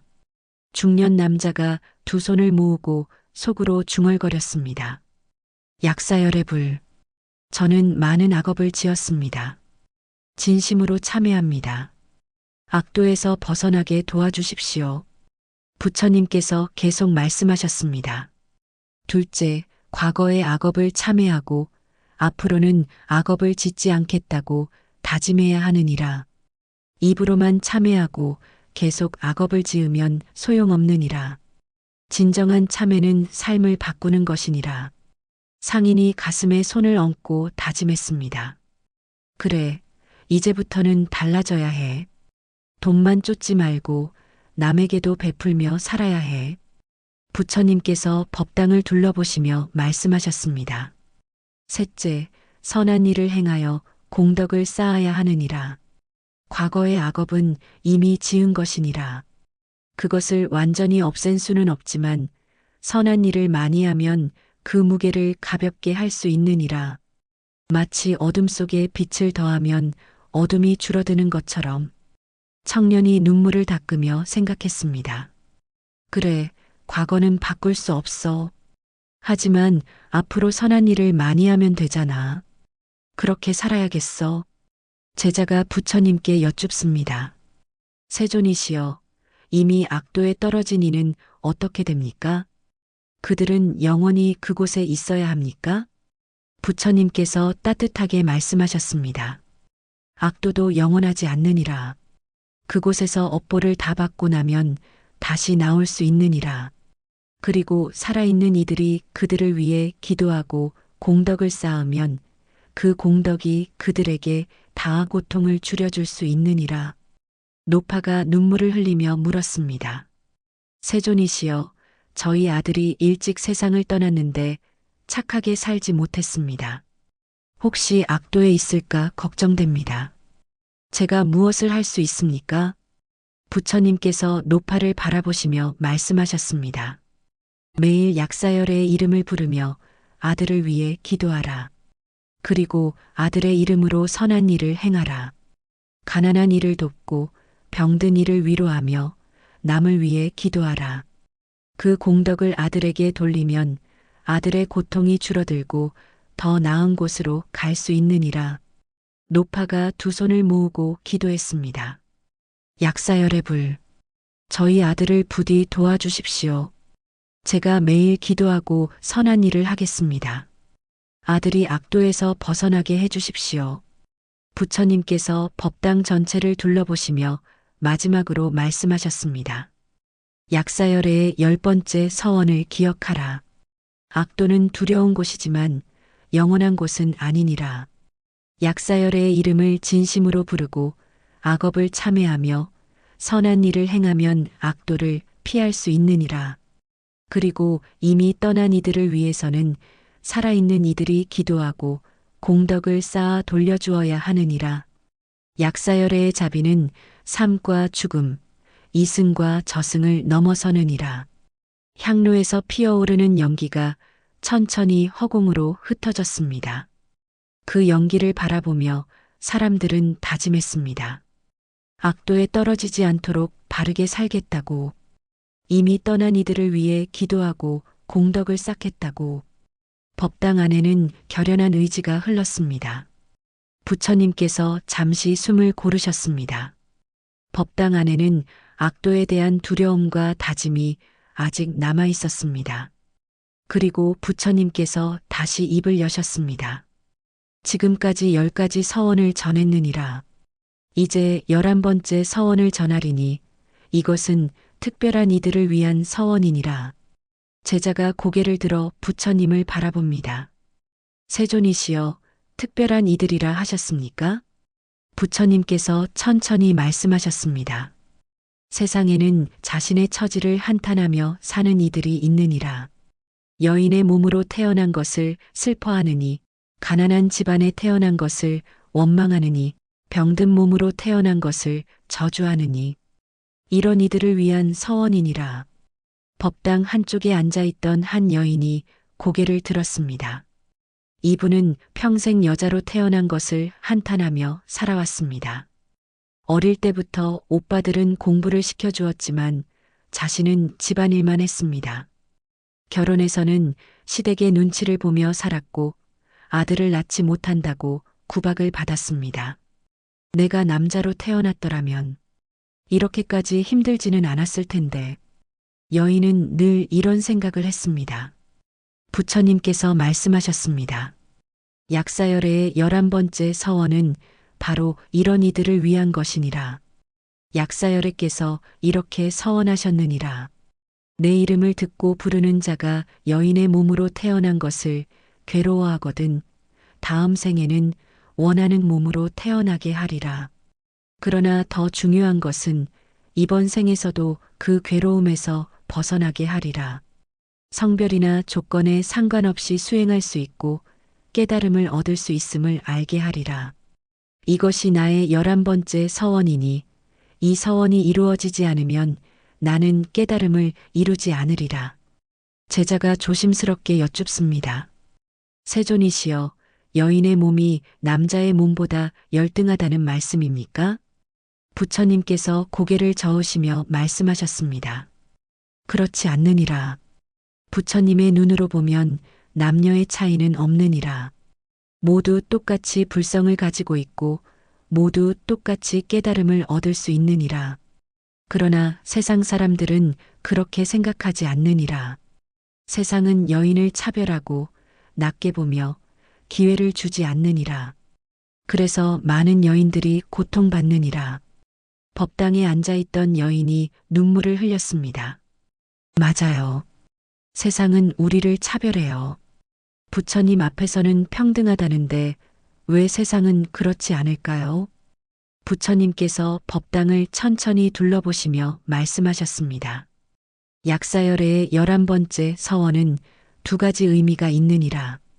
첫째, 이번 생에서 겪는 차별과 고통을 견딜 수 있는 힘을 주시는 것이니라. 세상이 너희를 낮게 본다 해도 부처님 앞에서는 똑같이 존귀한 존재임을 알게 하시느니라. 여인이 가슴에 손을 얹었습니다. 그래, 세상이 나를 낮게 봐도 부처님 앞에서는 존귀한 존재야. 그것을 잊지 말아야겠어. 부처님께서 계속 말씀하셨습니다. 둘째, 다음 생에는 원하는 조건으로 태어날 수 있게 해주시는 것이니라. 만약 여인의 몸이 너무 괴롭다면 다음 생에는 남자의 몸으로 태어날 수 있느니라. 만약 가난한 집안이 너무 괴롭다면 다음 생에는 넉넉한 집안에 태어날 수 있느니라. 이것이 약사열애의 답이니라. 법당 뒤쪽에 앉아있던 한 청년이 고개를 들었습니다. 이분은 태어날 때부터 몸이 불편했습니다. 걷는 것도 힘들고 다른 사람들처럼 일하는 것도 어려웠습니다. 나는 왜 이런 몸으로 태어났을까? 다음 생에는 건강한 몸으로 태어날 수 있을까? 청년은 늘 이런 생각을 했습니다. 제자가 부처님께 여쭙습니다. 세존이시여, 그렇다면 우리는 단순히 다음 생을 기다리기만 하면 되는 것입니까? 부처님께서 고개를 저으시며 말씀하셨습니다. 그렇지 않느니라. 약사열애의 서원은 너희를 게으르게 만드는 것이 아니니라. 이번 생을 포기하고 다음 생만 바라게 하는 것이 아니니라. 오히려 이번 생에서 최선을 다하되 주어진 조건 속에서도 행복할 수 있음을 알게 하시는 것이니라. 여인이 눈물을 닦으며 물었습니다. 세존이시여, 여자의 몸으로도 행복할 수 있다는 말씀입니까? 부처님께서 따뜻하게 미소 지으시며 대답하셨습니다. 그렇느니라. 행복은 조건에 달려있지 않느니라. 남자든 여자든 부자든 가난하든 건강하든 아프든 마음이 평안하면 행복하고 마음이 괴로우면 불행하느니라. 약사열애의 서원은 너희의 마음을 평안하게 해주시는 것이니라. 법당에 앉아있던 한 노파가 고개를 끄덕였습니다. 이분은 평생 가난하게 살았지만 마음만은 평안했습니다. 맞아요. 나는 가난했지만 불행하지 않았어요. 감사할 줄 알았고 만족할 줄 알았으니까요. 부처님께서 법당을 둘러보시며 말씀하셨습니다. 세상 사람들은 조건이 바뀌면 행복해질 거라고 생각하느니라. 부자가 되면 건강해지면 남자로 태어나면 그러면 행복할 거라고 생각하느니라. 그러나 그것은 착각이니라. 조건이 바뀌어도 마음이 바뀌지 않으면 여전히 불행하느니라. 약사열애의 서원은 조건을 바꿔주시는 것이 아니라 마음을 바꿔주시는 것이니라. 청년이 가슴에 손을 얹고 생각했습니다. 그래, 나는 지금까지 조건만 탓했어. 내 몸이 불편한 것만 탓했어. 하지만 이 조건 속에서도 행복할 수 있는 방법이 있을 거야. 제자가 부처님께 여쭙습니다. 세존이시여, 그렇다면 우리는 구체적으로 무엇을 해야 합니까? 부처님께서 차분하게 대답하셨습니다. 첫째, 자신의 조건을 받아들이라. 여자로 태어났다면 그것을 받아들이고 가난하게 태어났다면 그것을 받아들이며 병든 몸으로 태어났다면 그것을 받아들이라. 받아들인다는 것은 포기한다는 뜻이 아니니라. 현실을 있는 그대로 인정하고 그 안에서 최선을 다한다는 뜻이니라. 여인이 조용히 고개를 끄덕였습니다. 그래, 나는 여자야. 그것을 부정할 수는 없어. 하지만 여자로서 할 수 있는 일들이 있어. 부처님께서 계속 말씀하셨습니다. 둘째, 조건이 아니라 마음을 바꾸라. 세상이 차별한다고 해서 스스로를 낮게 보지 말라. 부처님 앞에서 모든 존재는 평등하니라. 너희도 똑같이 불성을 가지고 있고 똑같이 수행할 수 있으며 똑같이 깨달음을 얻을 수 있느니라. 청년이 눈물을 닦으며 다짐했습니다. 그래, 나도 할 수 있어. 몸은 불편하지만 마음은 자유로워. 마음으로 수행할 수 있어. 부처님께서 마지막으로 말씀하셨습니다. 셋째, 약사열애의 이름을 부르며 바르게 살라. 그러면 이번 생에서는 주어진 조건 속에서도 평안할 수 있고 다음 생에서는 더 나은 조건으로 태어날 수 있느니라. 약사열애의 11번째 서원을 기억하라. 성별, 신분, 조건은 중요하지 않느니라. 중요한 것은 마음이니라. 마음이 평안하면 어떤 조건에서도 행복할 수 있느니라. 그리고 약사여래께서는 너희 모두를 평등하게 보시고 평등하게 사랑하시느니라. 향로에서 피어오르는 연기가 법당 안을 감쌌습니다. 여인은 처음으로 자신을 긍정할 수 있었습니다. 청년도 자신의 몸을 받아들일 수 있었습니다. 법당 안의 모든 이들이 깨달았습니다. 조건이 아니라 마음이 중요하다는 것을, 약사열의 앞에서 모두가 평등하다는 것을, 법당 안에는 평등의 기쁨이 흘렀습니다. 부처님께서 깊은 숨을 내쉬셨습니다. 법당 안에는 평등에 대한 깨달음의 여운이 남아 있었습니다. 그리고 부처님께서 천천히 입을 여셨습니다. 지금까지 11가지 서원을 전했느니라. 이제 마지막 12번째 서원을 전하리니 이것은 모든 서원을 아우르는 서원이니라. 제자가 긴장한 표정으로 부처님을 바라봅니다. 법당에 앉아있던 모든 이들도 숨을 죽이고 귀를 기울였습니다. 부처님께서 법당을 천천히 둘러보시며 말씀하셨습니다. 약사열의 12번째 서원은 가장 크고 넓은 서원이니라. 약사열애께서 이렇게 서원하셨느니라. 내 이름을 듣고 부르는 자가 어떤 재난을 만나거든 내가 그들을 보호하리라. 굶주림, 추위, 전쟁, 질병, 재앙. 이 모든 고통과 두려움에서 벗어나게 하고 필요한 것을 얻게 하며 마음의 평안을 주리라. 이것이 나의 12번째 서원이니 이 서원이 이루어지지 않으면 나는 깨달음을 이루지 않으리라. 법당 한쪽에 앉아있던 한 농부가 고개를 들었습니다. 이분은 오래 큰 가뭄을 겪었습니다. 논에 물이 말랐고 농사를 망쳤습니다. 한 해 농사가 전부였던 이 농부에게는 생존이 달린 문제였습니다. 올해는 어떻게 살아가야 할까? 내년 봄까지 버틸 수 있을까? 농부는 두려웠습니다. 제자가 부처님께 여쭙습니다. 세존이시여, 12번째 서원은 매우 넓은 서원인 것 같습니다. 구체적으로 어떤 재난을 말씀하시는 것입니까? 부처님께서 천천히 설명하셨습니다. 세상에는 여러 가지 재난이 있느니라. 첫째, 자연의 재난이니라. 가뭄, 홍수, 지진, 태풍. 이런 것들은 인간의 힘으로 막을 수 없느니라. 갑자기 찾아와 모든 것을 앗아가느니라.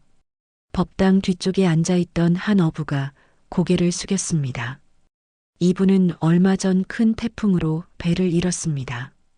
평생 모은 돈으로 산 배였는데 하루아침에 사라졌습니다.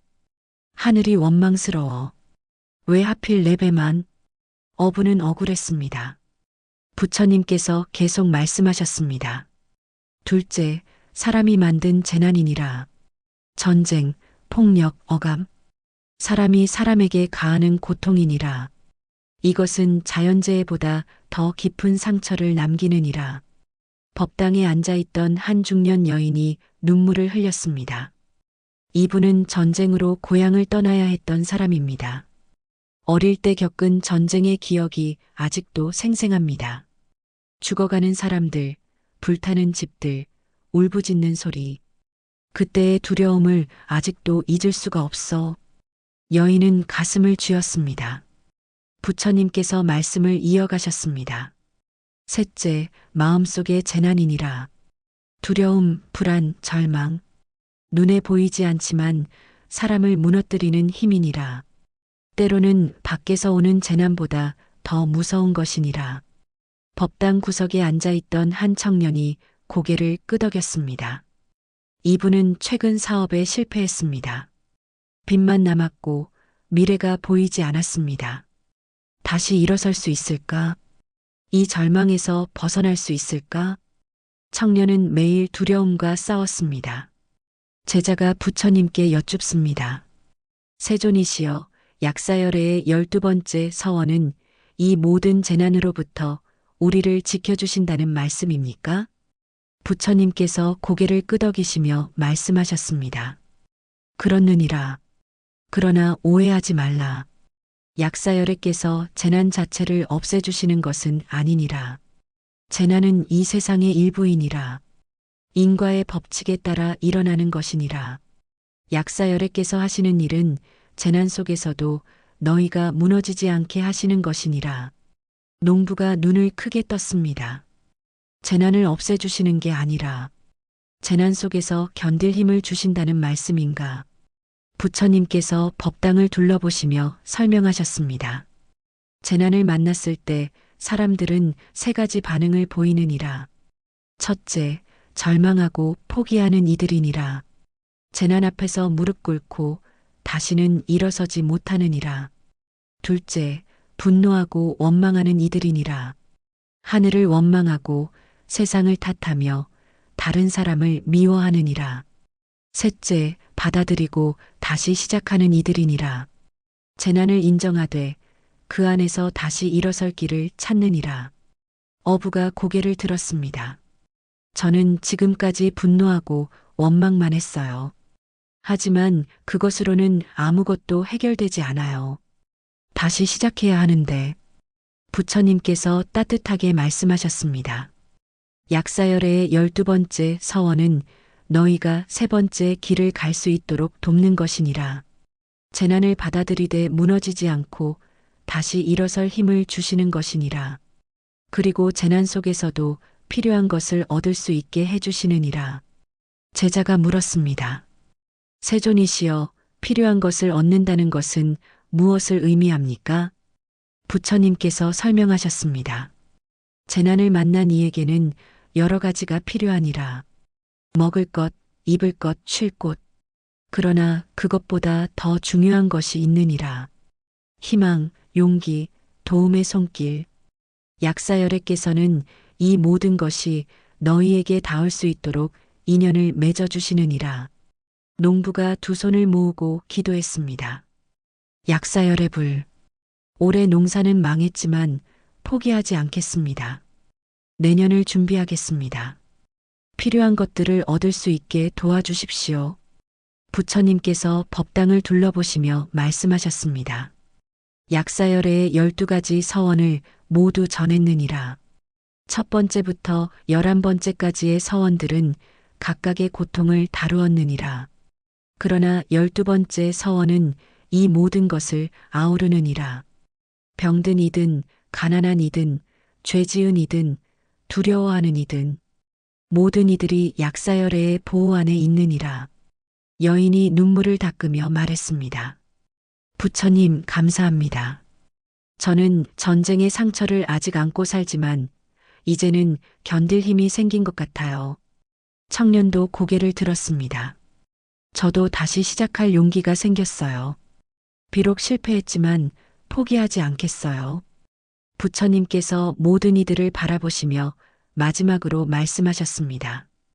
약사열애의 12가지 서원은 단순한 약속이 아니니라. 이것은 살아있는 힘이니라. 너희가 약사열애의 이름을 부르는 순간 이 12가지 서원의 힘이 너희와 함께하느니라. 병이 낫고 가난에서 벗어나며 죄가 가벼워지고 두려움이 사라지느니라. 이것은 기적이 아니니라. 약사열애의 원력과 너희의 신심이 만나 일어나는 자연스러운 일이니라. 제자가 감동하여 눈물을 흘리며 말했습니다. 세존이시여, 참으로 자비로우신 서원들입니다. 약사열애께서는 중생의 모든 고통을 다 아시고 계시는군요. 부처님께서 미소 지으시며 대답하셨습니다. 그렇느니라. 약사열애께서는 중생의 고통을 외면하지 않으시느니라. 큰 고통이든 작은 고통이든 모두 평등하게 어루만지시느니라. 그러니 너희도 두려워하지 말라. 어떤 어려움을 만나든 약사열애의 이름을 부르라. 그러면 그 힘이 너희와 함께하리라.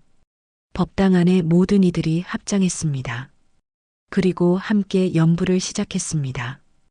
약사유리 광렬해, 약사유리 광렬해, 약사유리 광렬해. 그 소리가 법당을 가득 채우고 담장을 넘어 마을로 세상으로 퍼져나갔습니다. 부처님께서는 조용히 미소 지으시며 모든 이들을 바라보셨습니다. 향로에서 피어오르는 연기가 천천히 허공으로 올라가며 마치 모든 이들의 기도를 하늘로 전하는 것 같았습니다. 법당 안에는 평안함이 가득했습니다.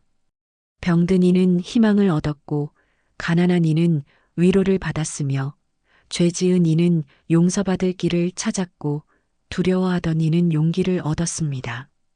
약사열의 12가지 서원이 그들 모두의 가슴 속에 새겨졌습니다. 해가 중천에 떠올랐습니다. 아침에 시작된 법문이 이제 끝을 향해 가고 있었습니다. 법당 안에는 여전히 향 냄새가 은은하게 퍼져 있었고 햇살이 창문 사이로 따뜻하게 들어왔습니다. 부처님께서 천천히 일어나셨습니다. 제자가 합장하며 여쭙습니다. 세존이시여, 약사열의 12가지 서원을 모두 들었습니다. 이제 저희는 무엇을 해야 합니까? 부처님께서 법당을 천천히 둘러보셨습니다. 병든 할머니는 눈물을 닦으며 미소 짓고 있었습니다.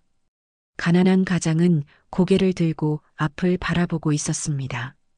죄책감에 짓눌렸던 노인은 평온한 표정으로 합장하고 있었습니다. 마음의 병으로 고통받던 여인은 처음으로 희망을 품고 있었습니다. 부처님께서 천천히 말씀하셨습니다.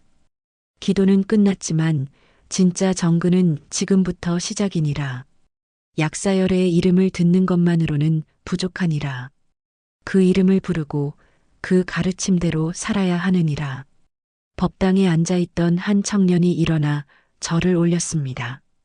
세존이시여, 구체적으로 무엇을 해야 합니까? 저희에게 가르침을 주십시오. 부처님께서 미소 지으시며 대답하셨습니다. 어려운 것이 아니니라. 매일 아침 눈을 뜨면 가장 먼저 약사열의 이름을 부르라. 약사유리 광렬해. 이 5글자를 정성껏 3번만 불러도 좋으니라. 할머니가 조용히 따라했습니다. 약사유리 광렬해. 약사유리 광렬해. 약사유리 광렬해. 그 목소리는 떨렸지만 그 안에는 신심이 담겨 있었습니다. 부처님께서 계속 말씀하셨습니다. 하루를 살아가면서 어려움을 만나거든 다시 약사열의 이름을 부르라.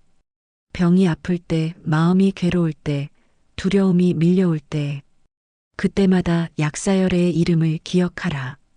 그러면 그 순간 빛이 너희를 비추리라. 가난한 가장이 가슴에 손을 얹고 다짐했습니다. 그렇게 하겠습니다. 일터에 나가기 전에도 힘든 일을 할 때도 약사열의 이름을 부르겠습니다. 부처님께서 법당을 천천히 걸으시며 말씀하셨습니다. 그리고 밤에 잠자리에 들기 전 오늘 하루를 돌아보라. 혹시 남에게 상처를 주지는 않았는지, 거짓말을 하지는 않았는지, 탐욕스럽게 행동하지는 않았는지, 잘못한 일이 있다면 참회하고 잘한 일이 있다면 감사하라. 그리고 약사열의 이름을 부르며 잠들라. 여인이 2 손을 모으고 고개를 끄덕였습니다. 그렇게 하겠습니다. 매일 저녁 제 하루를 돌아보며 참회하고 감사하겠습니다. 제자가 부처님께 여쭙습니다. 세존이시여, 약사열의 이름을 부르는 것 외에 또 무엇을 해야 합니까? 부처님께서 대답하셨습니다. 약사열의 12가지 서원을 기억하며 살라.